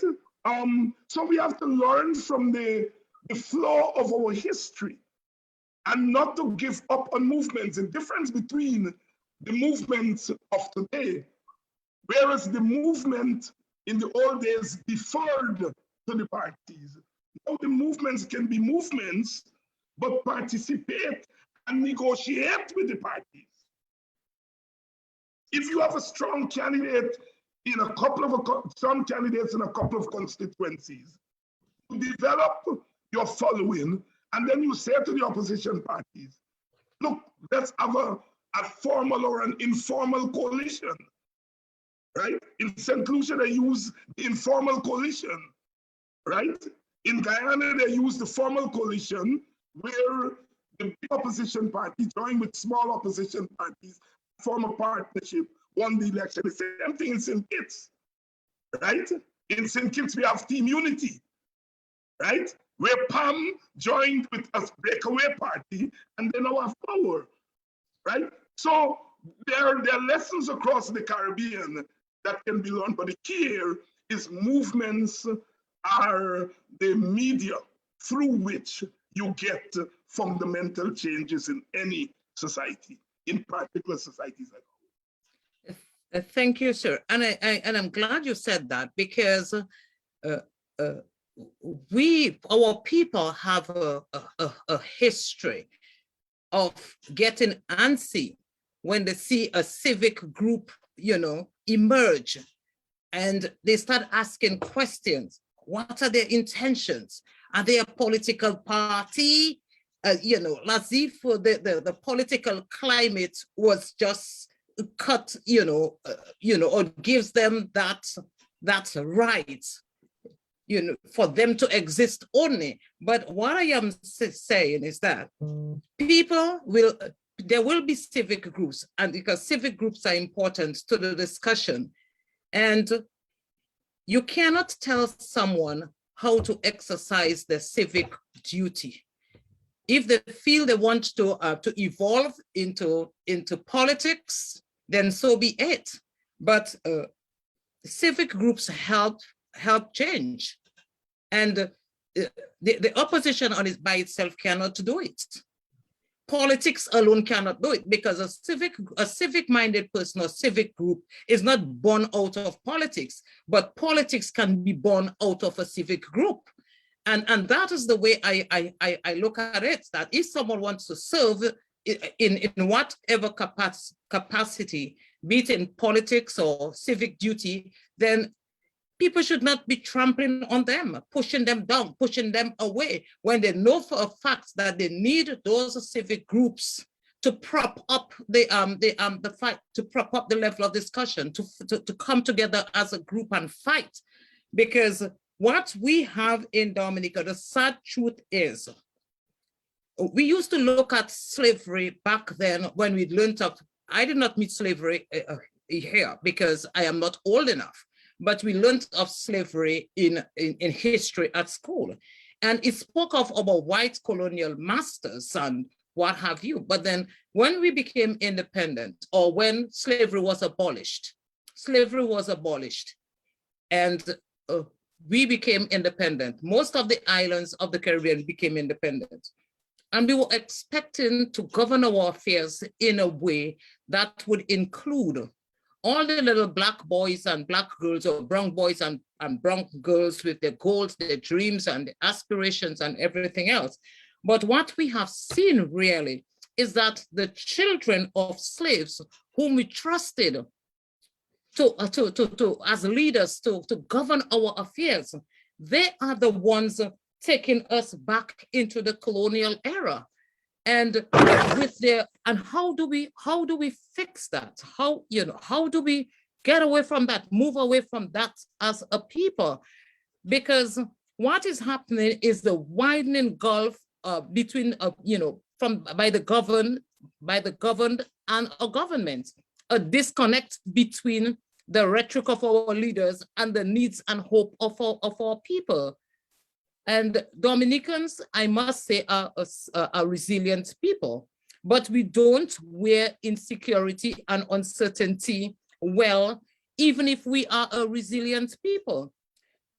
Because the Dominican spirit does not require genuflections or dominance or what have you. We Dominicans, we the Dominican people, we need leaders. We need to elect people into office who will respect our rights, who will fight for the rights and for our liberties. And that is just who we ought to, who we are as a people. And that's who they ought to be, the type of leaders we expect, but we are not seeing that. So how do we brace? How do we get up and, you know, put a full stop to the talking? Because we have been talking for a long time. We have been asking for those things in ad nauseum, the things that relate to electoral reform. We have been asking, we have literally begged to the point where we feel it is time to act, but we want to know how and when, what will move the people to say enough is enough. This is the day when we create the tipping point, because you said something drastic could happen at one point from the different movements. It just happened suddenly. That I consider to be a tipping point. What is going to create that tipping point? Because we are over the cliff, literally sliding down the cliff to doom. Because Dominica is a pariah state. The institutions don't work there. Every institution is broken. The judicial system does not work for the people. It is compromised by politics. When you have a judge sitting in the country, a judge sitting in the country for call it 15 years, a judge who has been in every party of the government, so a political party, whatever, they keep knocking the glasses, every action, every party. How do you think this judge is going to deliver for the voice of the people, for opposing voices, the voice of the opposition? We have seen our opposition in drag before the court, you know, languishing before the court on some nonsensical, you know, made up story. And this is just sitting there by a judge who has been sitting on the neck of our democracy for 15 long years. How do you get past that as a people and say enough is enough? Quite a lot, and legitimate questions. I wish I could say tomorrow something will happen and we're going to get changed, but I can't. But what I can say is that we are human beings. The people of Dominica are human beings. The people of the Caribbean are human beings. They are endowed with intellect, and so therefore there is a limit to which humans will take. Whether that will happen tomorrow, I don't know. There's an old saying, I know certain things. Sorry about that. I'm getting an echo. I don't know what the echo is coming out. Let me just see if I can resolve that. Yeah, I don't know where the feedback is coming from. Hold on a while. Yes, continue. Sorry about that. Yes, continue. There is an old saying in Guyana, and I'm sure there's an equivalent saying in Dominica. Pressure does bust pipe. Pressure does bust pipe, meaning the water pressure eventually will burst pipe. I'm sure you all have an equivalent in Dominica. And once you continue to put pressure on the system, on the process, something will give. Now it's easy to say that because today pressure is criminalized, meaning resistance and protest are criminalized, right? A parliamentarian in my country, Guyana, was just all before the courts for calling somebody a jagabat and a trench scrapper, right? And that person was charged under the cybercrime law because they were on a program like this, refer to somebody from who's a sympathizer of the government as a jagabat and trench scrapper. I give that example to say that what we consider normal banter and legitimate process protests are now criminalized. And that in itself delays the kind of mass action that Sister Marceline is agonizing about. Things have changed, but nevertheless, we have to continue to do the kind of work that we have been doing. The second thing I would like to say is that the judges, the politicians, they are recruited from our own society. They're recruited from Dominica, right? It means that something is wrong with the education that produces those judges and those political leaders. They come from our society. And so we have to look at the kind of education that our young people are getting. You know, when that young lady or young man leaves Dominica and goes to America to study, America is not going to produce a lawyer who's going to come back to Dominica to liberate Dominica from the clutches of capital. Right? We have young people who come out of the education systems abroad and come back to our Caribbean and undermine it by the very virtue of the nature of the education they have. They begin to talk about all kinds of craziness except Dominica and the Caribbean. They have PhDs and they have big law degrees, but they don't know the basic thing about Dominican society. They get PhDs in economics, but know nothing about the economies of the Caribbean and how they develop over time. They have no understanding of economic thought. They don't understand the relationship between bananas and the larger Dominican political economy. Because the university that they went to don't teach them about the role of bananas in the context of a Dominican and Caribbean political economy. So we are producing these so-called technocrats. So what we have are political leaders who are CEOs rather than leaders.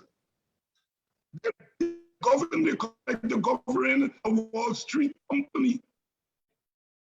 So we get the kind of results that we have.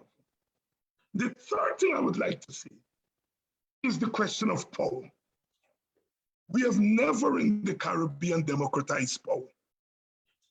Our leaders who took the reins of power independence, they learned their relationship to power from the masters who were gone. Those leaders, they used to tell the British in the 1930s demonstrations, a lot of the leaders that tell the British, hurry up and give us independence so that we can take charge. Because if you don't, you see those black-skinned people, those barefoot people, you all will have to deal with them. And so independence, power was handed over to the elites, whose relationship to power they were socialized in a colonial empire, and it has passed down. It has passed down, whether from the left wing or the right wing or the center. We have not solved the problem, and we have not solved the problem of our relationship to power. So I mean, I consider myself a radical. I'm a supporter of the Grenadian Revolution. But the Grenadian Revolution imploded because if revolutionaries did not deal with the question of power properly, the uprising that got rid of John in Dominica, by 1980, we got Eugenia Charles. That was not what the revolutionaries bargained for. Then they took to the street and got rid of Pakistan. Right? We have not learned how to democratize power. And so from the beginning to now, our, brother Roosevelt and brother Lincoln, I think if brother Lincoln is still the leader of the opposition. Yes, he still is. He still is at present. They are victims of our inability in the Caribbean to democratize power. And so we think of power in narrow partisan terms.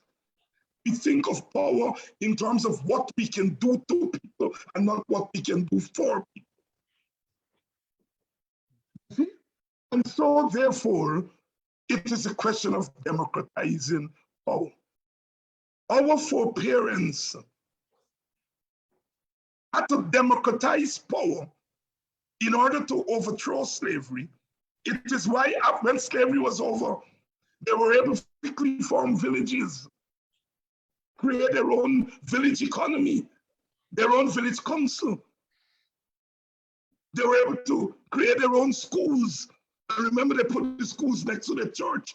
They understood the relationship between spirituality and education, and the relationship between education and power. True. And we have moved away from that praxis. I said earlier, the Workers' Party in Dominica came out of a movement. The Labour Party came out of the labor movement. The Labour Party was in the wilderness, as they say, when Freedom Party was reigning. It was the radicals, the Douglas boys, who went back into the Labour Party and injected some energy into it. But look at where the Labour Party is today. And we can look across the Caribbean. The PNP in Jamaica does not resemble the PNP of Michael Manley. You look across the Caribbean. And so we have a crisis of our relationship to power. It starts in our households, right? In our households. The woman is the economist. The greatest economist the Caribbean has produced is the woman who knew that she had $40 coming in every fortnight. And the bills cost $80. But by God, we never went hungry. Mm-hmm. There was some magic there. Yet the society have to pass laws to get women to exercise power at the national level. The first woman to this, the first woman to that. And the backbone of the society, the brains of the society, the intellectual ferment and nourishment of the society came from our women. Thank you. Yes, Master. Take your place today. And so the question of the democratization of power is, I think, very, very crucial as we move forward, Sister Marceline and Sister Paula and Brother Loftus. Well, Brother Hinds, you put us in the shame, but that's okay. Marceline is having a laugh. Let Paula chime in now for some further comments before we get back to you to expound on another situation that we want to expound before we bring this program to a close. Thank you, brother. Your thoughts here, I must say, they are very insightful. You know your stuff based on the comments I'm seeing coming here. It is like you're Dominican. I guess all Caribbean people are one, but the points that you have honed in so far about Dominica, you are correct to the T. So thanks for that. Yeah. Yes. Yeah, thank you, Dr. Hinds. I took note of this particular. I took note of this particular statement. I hope the different political parties, the opposition parties, are listening and viewing this program this afternoon. especially when you said that the political parties, the opposition parties, if there are organizations that have persons actually who can contest elections in constituencies where they are very good candidates, they come from organizations. I took note of that because I have been thinking of that myself for a very long time. We have opposition parties, for example. If an opposition party is contesting election in the Maho constituency, and you see someone from an organization who is or can be of a great resource, I think this person actually should be the candidate for this particular constituency. Mrs. Edwards, Yes, let me see ma'am. if I can answer this question that you were trying to ask Mr. Hinds, Dr. Hinds earlier. The unions have a very great part to play in our country. Back in the 70s, we saw where unions were very active. Today, I feel kind of disappointed with our unions. We are not hearing from some of our union leaders. We know what happened way back in the time with Freedom Party and the Labour Party. And we saw where unions actually played their part. Today, the unions are almost dead. And a lot of persons are depending on the unions actually to act, because there is where they would gain some confidence. So I'm saying today, some of the unions, those that have fallen asleep, they need to wake up. They need to do better than that. Because we have organizations that are forming, and we know some of these organizations, they are looking to lean on some of the unions as well. So I'm saying today, the unions need to do better than that. Thank you. Yes, Marceline, anything you want to chime in on before I get back to Dr. Hinds to ask him a question or two?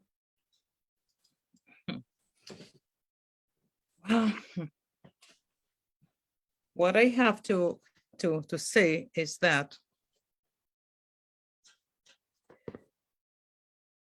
the way we are heading is definitely the wrong way. And hopefully we can take some of Dr. Hinds' submission today and put it into practice. What stuck out to me was when he said earlier in the conversation that the people who come into Dominica, people we call observers of our elections, to oversee elections. Those who came to Dominica, who pronounced that our elections were free and fair, and not part of, the Constitution, where the Constitution allows for that particular group. I think that has been a disservice to Dominicans, particularly in the last election we just saw play out in Dominica, when you had the RSS on the ground, the RSS that came in from the rest of the Caribbean.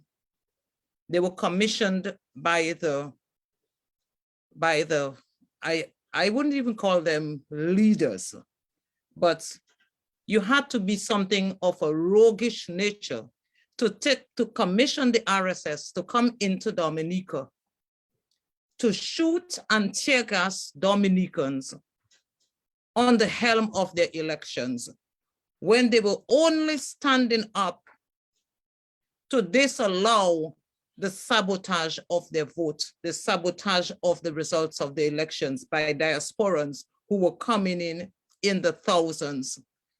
These people sent in the RSS to Dominica, where we had a whole election under duress, under the guns and tear gas of the RSS.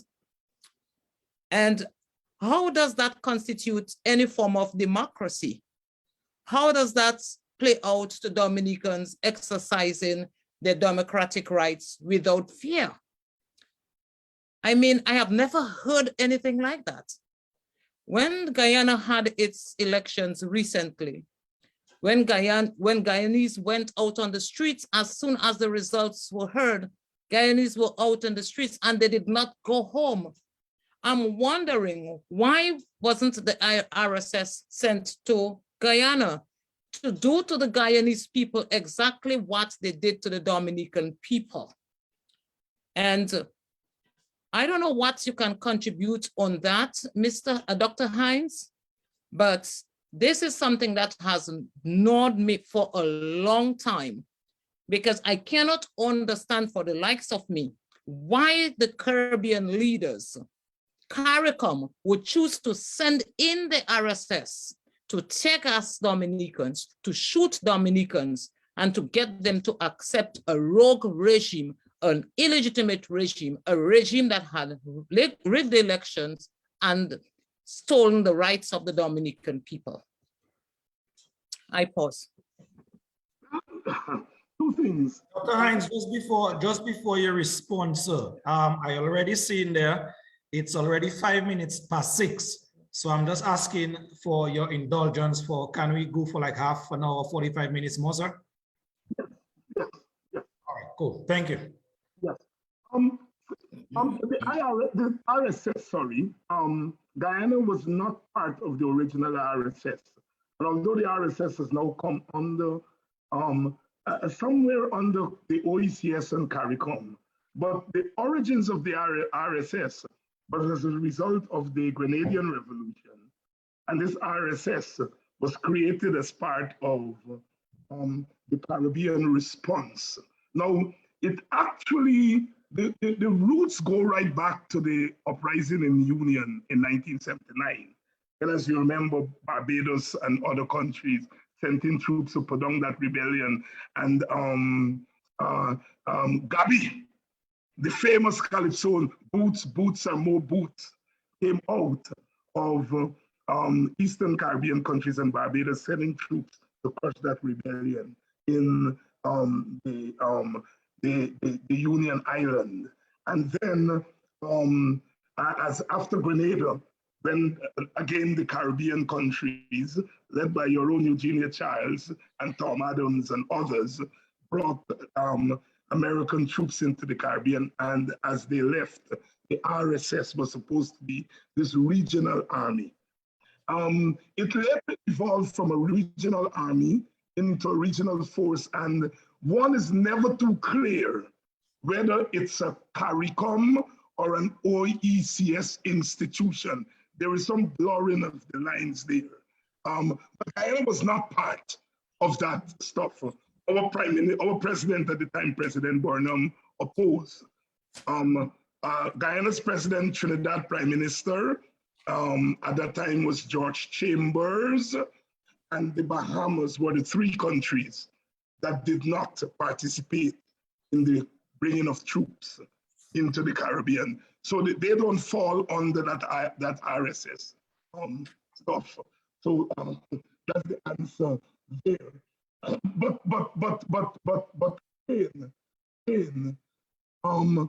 the role of the military, whether it's the RSS or other, is something that has to be looked at very carefully, because the RSS is supposed to serve as an army for OECS countries that don't have armies. And that's the role of the RSS there. And when the RSS was invoked in that election, I remember scratching my head and saying, my goodness me, here we go again. The RSS was supposed to be a disaster, was supposed to help in natural disasters whenever there are hurricanes and so on.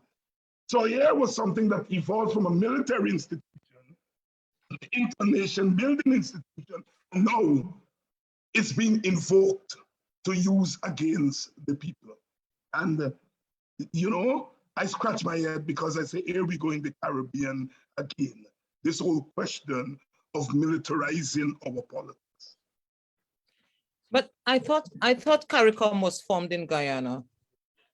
Was it? Well, the treaty was signed in Chaguaramas in Trinidad, and the headquarters is in Guyana. But it was the four prime ministers, Burnham, Manley, Barrow, and Eric Williams, who signed the treaty in 1973 in Chaguaramas, Trinidad, and then the headquarters was in Guyana. Yeah. But the RSS came later. The RSS came after 1983. And it was really an OECS initiative rather than a CARICOM initiative. I see. Okay, get it. Yes, thank you very much, Dr. Hinds, for that bit of clarification here / information. As we look now to kind of bring the program to a wrap, as it will, I want us to start to wrap our heads, resolutions now. We have spoken about the obstacles, we have spoken about the hindrances, the hurdles. I want us to start to wrap our heads around, what can we do as a people? We have been talking for so long, what can be done? But just before I go there to direct us resolutions, Dr. Hinds, the last question in earnestly that I would really like to ask you on behalf of the panel here, what are your thoughts, sir, on a fixed date for elections amidst these reforms we are talking about? Let me take a few comments here, and then after I will come back to you so that you can answer that question here. Peter Carbon is watching here with us. Jennifer Dyer as well is watching. Coulson Shillingford, he's watching. He says, so much wisdom. Thank you, sir. So much kudos coming your way here, Mr. Hinds. Juanita Prince is saying here, very interesting conversation. We have Celia Gordon is watching as well. Coulson Shillingford is watching. I mentioned his name already. Mr. Owen Prosper is writing to us here and he's saying, great program, Civic Vibes, Patriots, very informative, and I'm loving it. Ezra Winston is writing here and telling us, regardless of who contests elections, without real electoral reform, the Dominica Labour Party will never be moved. Candidate is not the problem. The problem is electoral reform. That is Ezra Winston's contribution to the conversation. Let me move down to see if I can kick in some other comments here. Norman Shillingford is watching. Carol Bruni is also watching as well. Angela Paul is watching. Anthony Joseph. Judith Cochran is watching. Marvel Defoe. Ezra Winston says here, before I get back to you, Dr. Hinds, the RSS was formed to protect the leaders in power. It was formed after the Grenada Revolution to protect the leaders, not to protect the masses. How would you respond, first of all, to Mr. Winston's comment, and then the question on a fixed date for election? Mr. Winston is quite correct. He's very much in order. It was more to protect the leaders, and it was formed in the wake of the revolution. And I hear the name Shillingford there. If you from a child of the 70s like I am, and you're following cricket, you will know Shillingford. The name Shillingford was associated with Dominica. Grayson Shillingford, the left-arm speedster, who played a few times in the early, and Irvin Shillingford, who for me was one of the best batsmen the Caribbean ever produced, but couldn't get into the team in his heyday because there was so much competition. He did get in later when the boys went to Packer, but he remains for me. I mean, I've seen Irvin Shillingford back. He remains for me one of the best batsmen of his generation. I just wanted to make a plug there. Later on, we had Shane Shillingford, but my generation remember Grayson, who is now dead, of course, and Irvin Shillingford. Yes, I think the comments there that electoral reform, in fact, I would go further and say we need more than electoral reform. We need electoral change, because reforms suggest changing a few things. We need electoral change. True, we need true. electoral change. And every country has a duty to renew its electoral processes, its democratic process. A process that may have worked for us in the first 2 decades of independence. The world has changed over the last 40, 50 years. And we have to renew our political processes. Democracies have to be renewed. Those of us who study world history would know, you'll hear the French talk about the First Republic and the Second Republic and the Third Republic. What the French were doing is that ever so often, they were renewing their democratic instruments and upgrading it. So every time they upgraded, they call it a republic. So you heard about the First Republic and the Second Republic and Third Republic. You have to renew. I'm staying away from saying democracies because I don't believe we have democracies, right? We have to renew our national instruments and update them.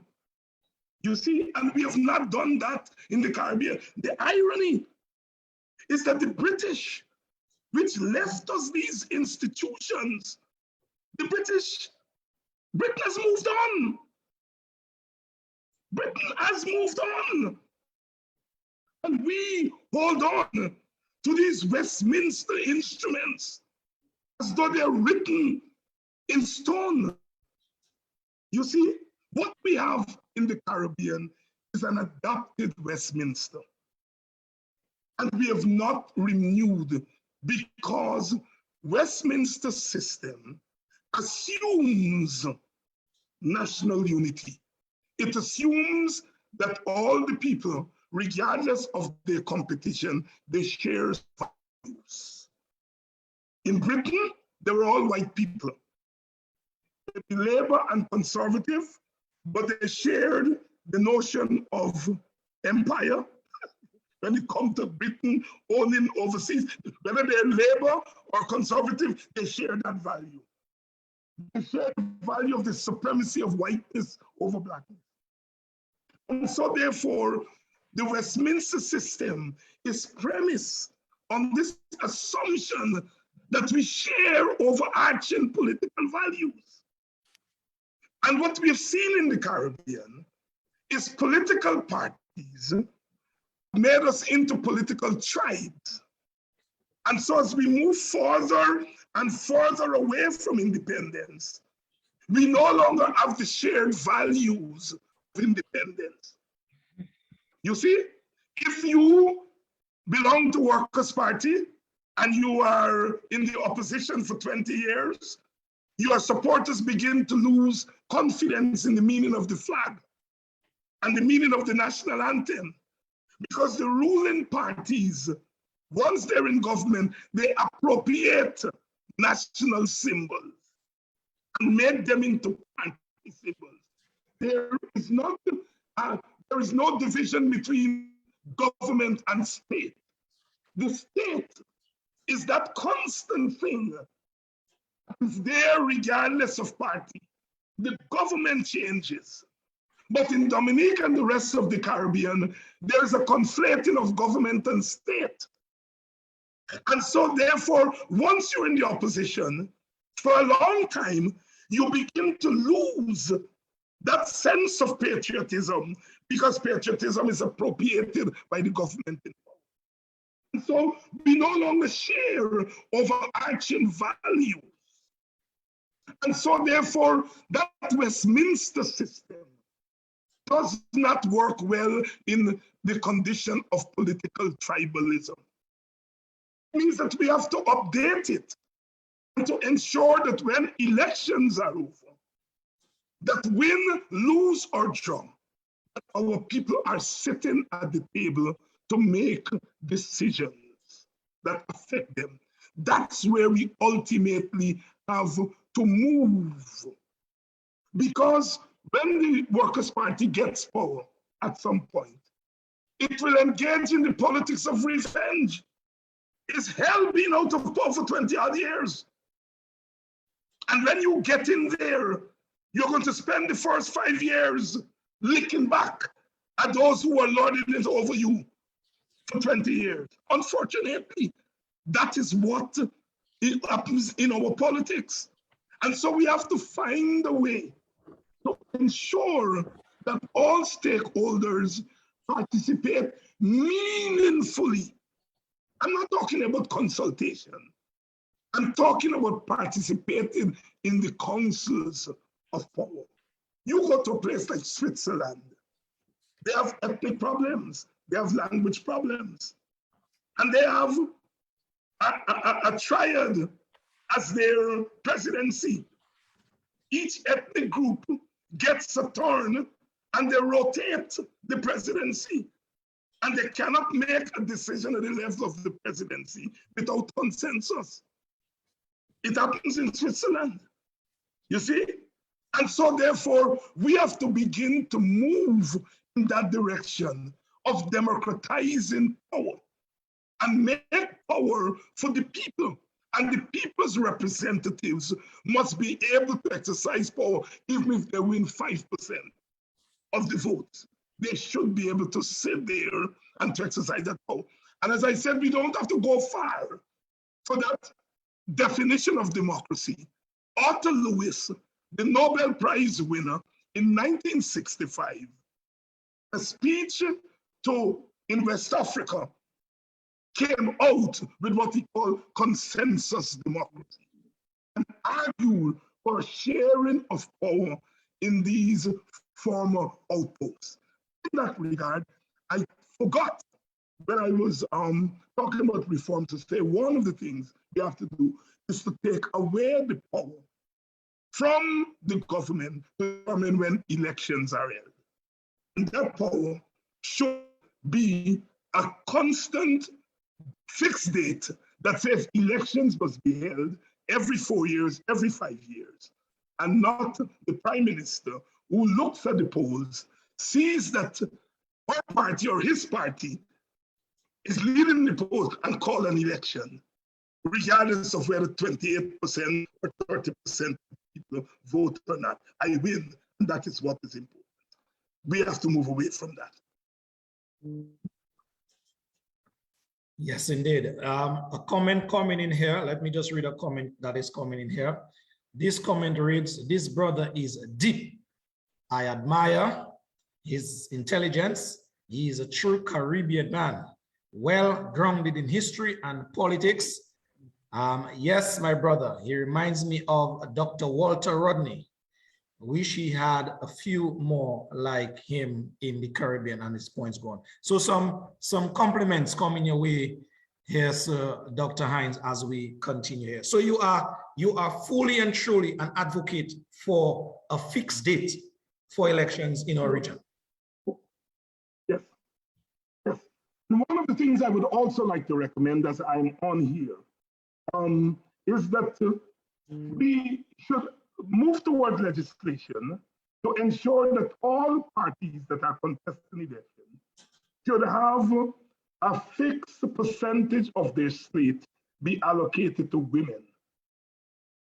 I feel in Guyana, we passed the law after lots of recommendations and advocacy. 30% of the slate of all party slate must be women. There is some legal quarrel as to whether that also means that once you win an election, or at the end of an election, 30% of your parliamentary representation should be women. When the Working People's Alliance, to which I belong, made the recommendation, that's what we had in mind. We wanted 50%, but we couldn't get the two big parties to 50. They agreed to 30. I'm saying that to say, not that women have any special knowledge, but I'm saying if you're talking about democracy and you're talking about 50% of the population and more are left out because of the way in which the society is masculinized or anti-feminized, right? Hence, women are not reflexively seen as people who can exercise power. Then it means that you have to engineer women into power. And so it is democratic for 50% of the population to be guaranteed representation on the list and unrepresentation in parliament until such time that the society reaches the point where it can reflexively see women as equal to men. Insofar as we support women, those women have to be masculine. They have to be more warlike than the men. Remember what we used to call Eugenia? Iron Lady. iron lady, you have to be an iron woman in order to be respected. You see? And the same thing we are attributing to me now. You see? And so my point is that the society is not ready to put as part of its democracy the role of women, the rightful role of women, and that's something we would legislate. We should legislate.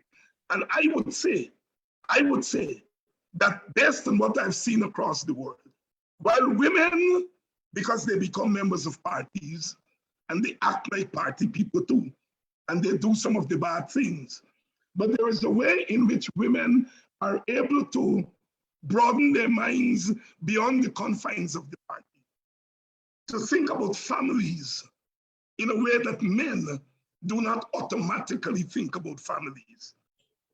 And at the end of the day, families and communities are important to our exercise of politics. And so as part of the reform, I would argue for that reform. Yes, indeed. A number of persons there, Dr. Hinds, I can tell you, they are receiving your information and they are basically congratulating you. Nicholas George, that is a member or one of the members from the United Workers' Party, he is listening and he basically said that he's loving what he's hearing and he compliments you highly, sir, for what you have dispensed here this afternoon. As we look at, as I said before, in terms of wind up, I always like to end, we at Civic Vibes rather always like to end these type of conversations with a form of mobilizing, helping to mobilize people, helping to inspire people, helping to motivate people. Because at the end of the day, our words are just words. But if it doesn't come, or if they don't come as a form of encouragement to get people to spring into action, then our words will just be words. And so your thoughts, sir, as to how can we as Dominicans, as a Caribbean people by extension, be jolted into action to receive or realize some of these changes for the better of our country, action-wise now? We have to begin by doing some basic things. One ought not to get to politics from the top. I know a lot of that happens now. But we have to begin by taking ownership of our communities. We have to look around our communities, the little village that we live in, and say, what can I do here in my community? That's the basic denominator of politics, your community.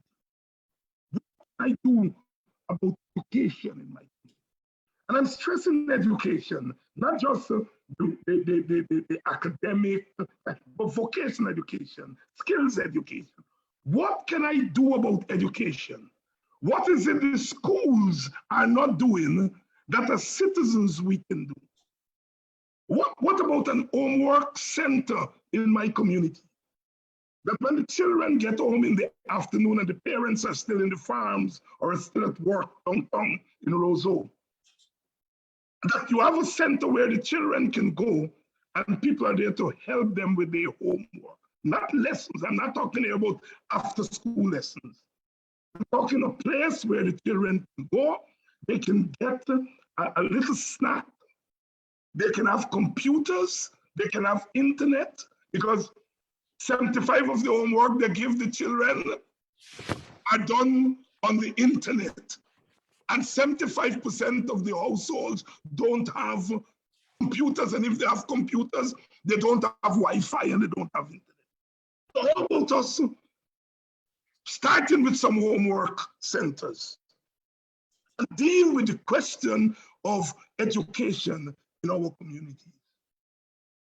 How about us looking around our communities and say, what can we do in our communities about school dropout? Because there's a relationship between functional illiteracy and participation in politics. You go to register people to vote, they can't read and write. And they're running away from the house when you come because they're ashamed. All right? And then you're not able to register, you lose vote. Because those people may have voted for a progressive candidate. So there is a relationship between literacy and democracy and voting. How about us doing something in our community about the question of literacy? I can tell you, I belong to a village. I was poor like everybody else.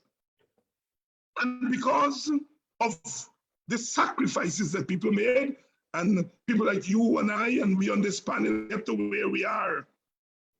And I sometimes volunteer to go and talk to people who can read and write. They're more likely to talk to me than they talk to their peers who they don't want to know. So it's people like us who can do something about literacy. It's killing our countries and our region.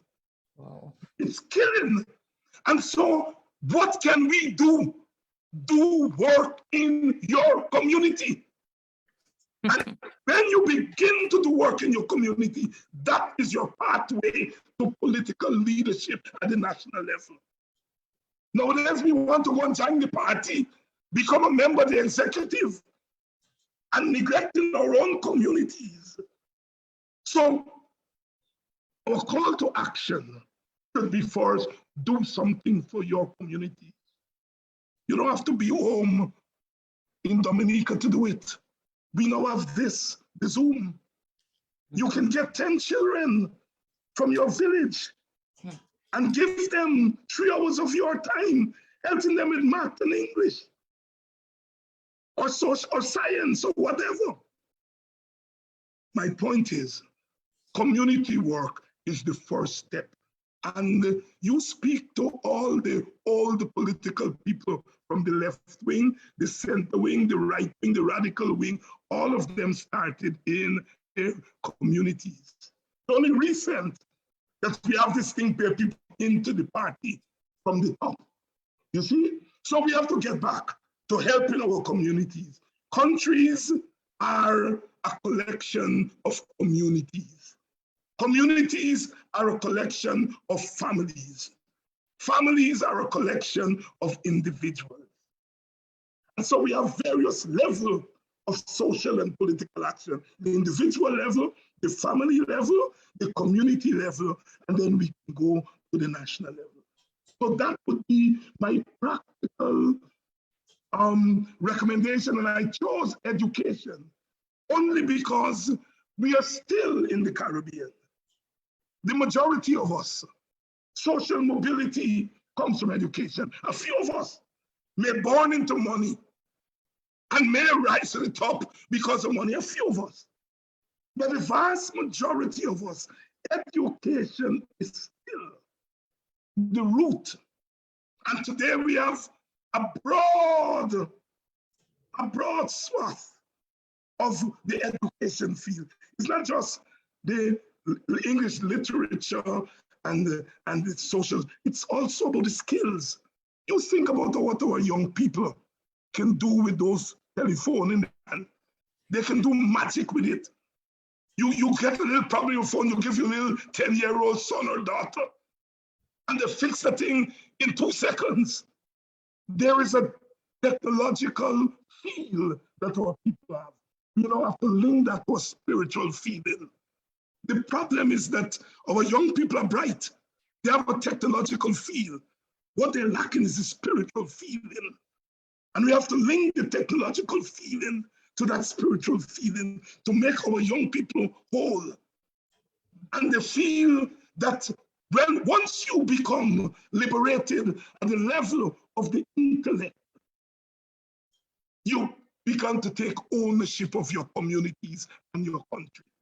You begin to own Dominica. Our people do not feel they own Dominica. They feel Dominica is owned by the leaders, the politicians.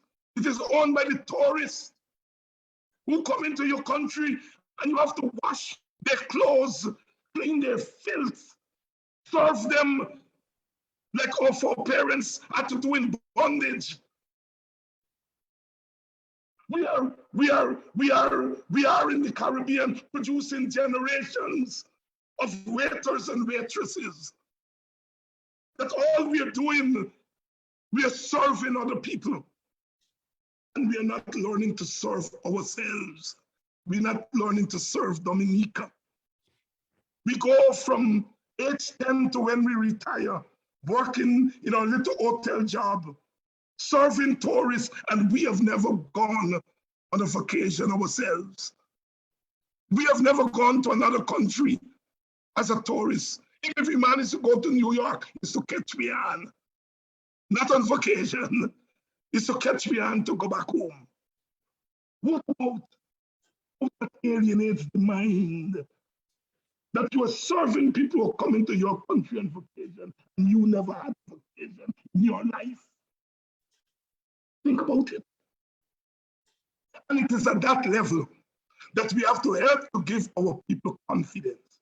I say that those of us who have, quote unquote, escaped the clutches of the ghetto should see it as our primary duty to go back there. And if you're not able to bring others out of the ghetto, but be there with them and to share in their sorrow, but help them to turn sorrows into small joys. Sometimes just being there, we don't have to do anything. Sometimes just being there and they see you in that community, it makes a difference. It makes a big difference. We go home and we stay in the hotel in Roseau, and we go with Bobby Sachs and we fancy American thing to visit the families in the villages. We can no longer stay in that old house that we grew up in. We can no longer go and sit on the block. We are too big for that. No, those people in the communities need to see us too. And they're not only looking for a freck, a small piece, as we call it in Guyana, a little money.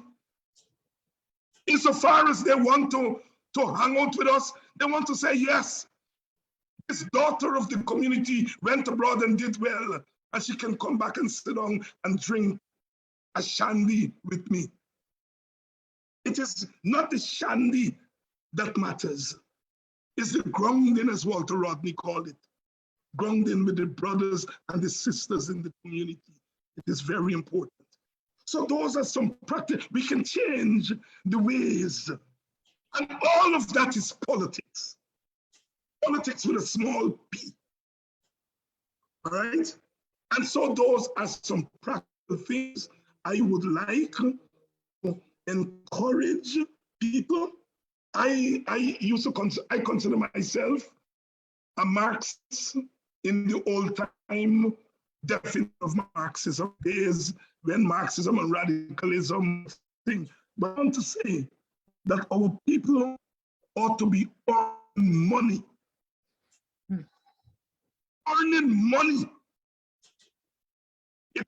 It is not our fault that money runs the world.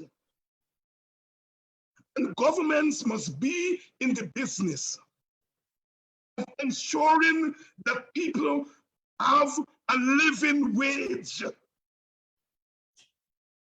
Because a living wage is your dignity. You know what is it to watch your children wanting that shoe to go to school so that or classmates don't laugh at all. Because when you go to school and your classmates are laughing at you, you don't want to be there. You don't properly. And that mother cannot get that shoe. It messes with her dignity. And it messes with the child's dignity. And she drops out of school. And then we say, look, she's a good for nothing. Poverty. It is the greatest sin. Mighty Shadow said, poverty is hell. The prophecy of the politician, the Calypsonian, the artist. Poverty is hell. And until we break our countries, our communities, and our people out of the clutches of poverty, we are not worth saying that we are an independent people.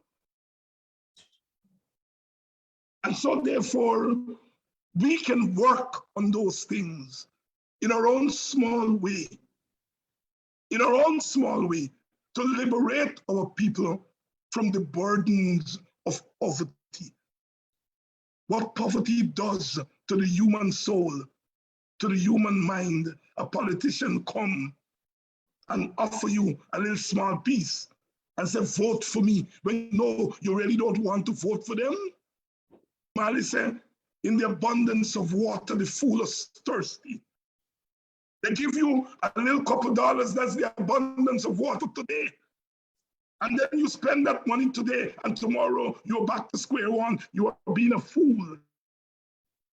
And that is why Bob Marley said, here comes the con man, coming with his con game. And we must not fall for it. In the abundance of water, the fool is thirsty. They say what they teach us is what we know. Brother Bob again. And we have to say to them, what you teach us is not what we know. What we know comes from the wisdom of our experiences in our community. That's where wisdom comes from working in those banana fields, into your banana plant, watching it grow. And watch those bananas, you pick them and you sell them. That's where your dignity and your wisdom comes from. That's where it comes from. Did my people before me slave for this country? Now you watch me in my face and want to eat up all my corn. Oh, my brother, that's my long answer to your short question. No, I know. And we are very much loving it on behalf of the team here, Paula, Marcelin, and the team at the back, the engine room team, I call them. Dr. Hinds, we want to say thank you very, very much. Also, on behalf of the hundreds viewing right now, I also want to take the opportunity to thank you very much. The comments are coming in there, and all of them are complimentary in nature. We don't have enough time to go through the comments, but just want to tell our team of viewers there as well. Thank you very much for your comments. Brother Hinds, let me just put you on the spot right about now before we end this live. Based on the comments I'm seeing being generated here, would you give a public commitment, sir, that you'll be back on our program sometime soon? Yes. I set aside a part of my time for this kind of work. Yes. Because in the tradition of Walter Rodney, the organic intellectual, as we sometimes call ourselves, when we want to big ourselves, organic intellectual, right? But the organic intellectual is the intellectual that sees his work, not just in the classroom, because those who get into the classroom at the university are the lucky ones. The vast majority of the people are outside of the classroom. And so as a public intellectual or a public academic, part of my teaching is this kind of work. And I have to say thanks to mentors such as Walter Rodney and U.C. Kwayana, Clive Thomas, Andaye, Rupert Rupnarayan, who are my political big brothers and sisters. And in the wider Caribbean, people like Tim Hecht and George Odlum and Atherton Martin and others who influence my upbringing, that politics is not just about party and power. Politics is also about grounding with our people wherever and whenever you are called. So yes, you have my commitment. All right, well, thank you very much for that in advance. We hope to see you back very, very soon, once time permits. I know you're a very busy man. As well, we are stickler for time here on Civic Vibes. It's 18 minutes to 7 o'clock, and we said we would wind down around 6:45. So let me now move across the table and ask Paula Celestine here to give her closing comments. Then I'll move across to Marcelin Edwards to give her closing comments, and then I'll come back to myself to kind of wrap it up and bring tonight's very informative discussion to a close by thanking you, Doctor. Yes, Master. That Master. Yeah, thank you, Mufti. Thank you, Dr. Hinds. Indeed, it was a very interesting program this afternoon. I want to thank you very much for your time, and to all our viewers, those who stayed with us, I want to say thank you very much. There's a lot more actually that we could have spoken about, but in the interest of time, we have to cut it short.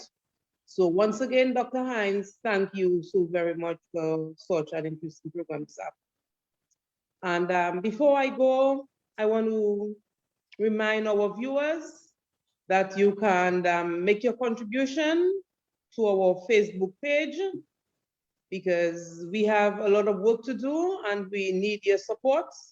Small as it is, every dollar counts. So we are asking our viewers to continue to contribute to us. We would greatly appreciate that. All right, thank you very much, Paula. So yes, you just heard it from Paula, people. You can contribute to the work. It is a work. You see what we're doing there, people? That is a work. Mr. Hinds did justice to that kind of work this afternoon. So we're asking you to just, donate something, contribute to the cause, because on the ground is where it matters. And you heard Dr. Hinds spoke of it very eloquently earlier. Community work is very, very crucial to the things that we're talking about. And so Civic Vibes team, we are on the ground doing that kind of work. But as you well know, the good book says money answers all things. So your little $5 contribution, your $20 contribution, your $100 contribution, your check will go a long way in making that work much lighter and less in the interest of our country. Masley, final comments. Thanks, Loftus. Thanks, Paul. Thank you, Dr. Hinds. But before I go into my closing remark, I realized that, Lofty, you forgot to announce that we have a program coming up on Tuesday at 6:30 p.m. sharp. And the name of the program is The People's Voice on the CBI. This program is long overdue, and the first commencement of that program begins, well, the first episode of that program begins on Tuesday at 6:30 sharp.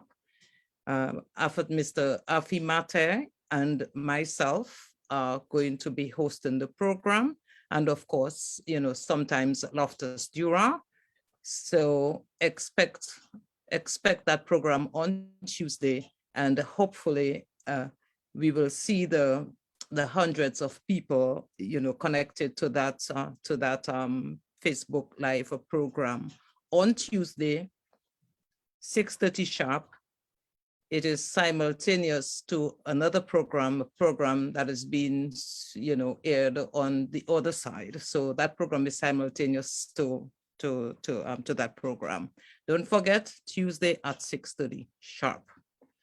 And now,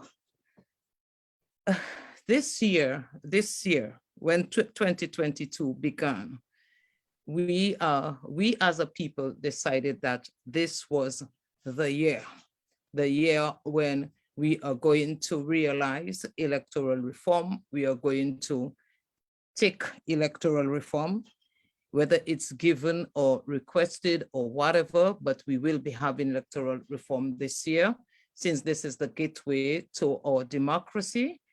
And we as a people, we aren't going to stop. We are going to continue the fight.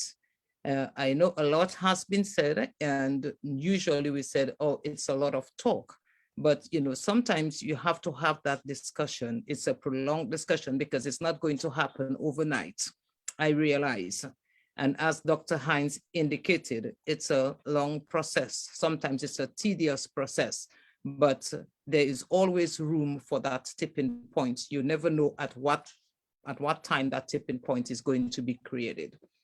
So it's the reason why we are having this critical and sobering discussion, and hopefully we can put things into the proper perspective.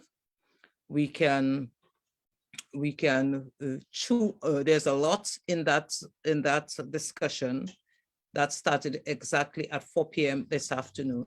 There's a lot to chew on. We can go back, replay it, and we can, take the excerpts as to what relates to us. As to,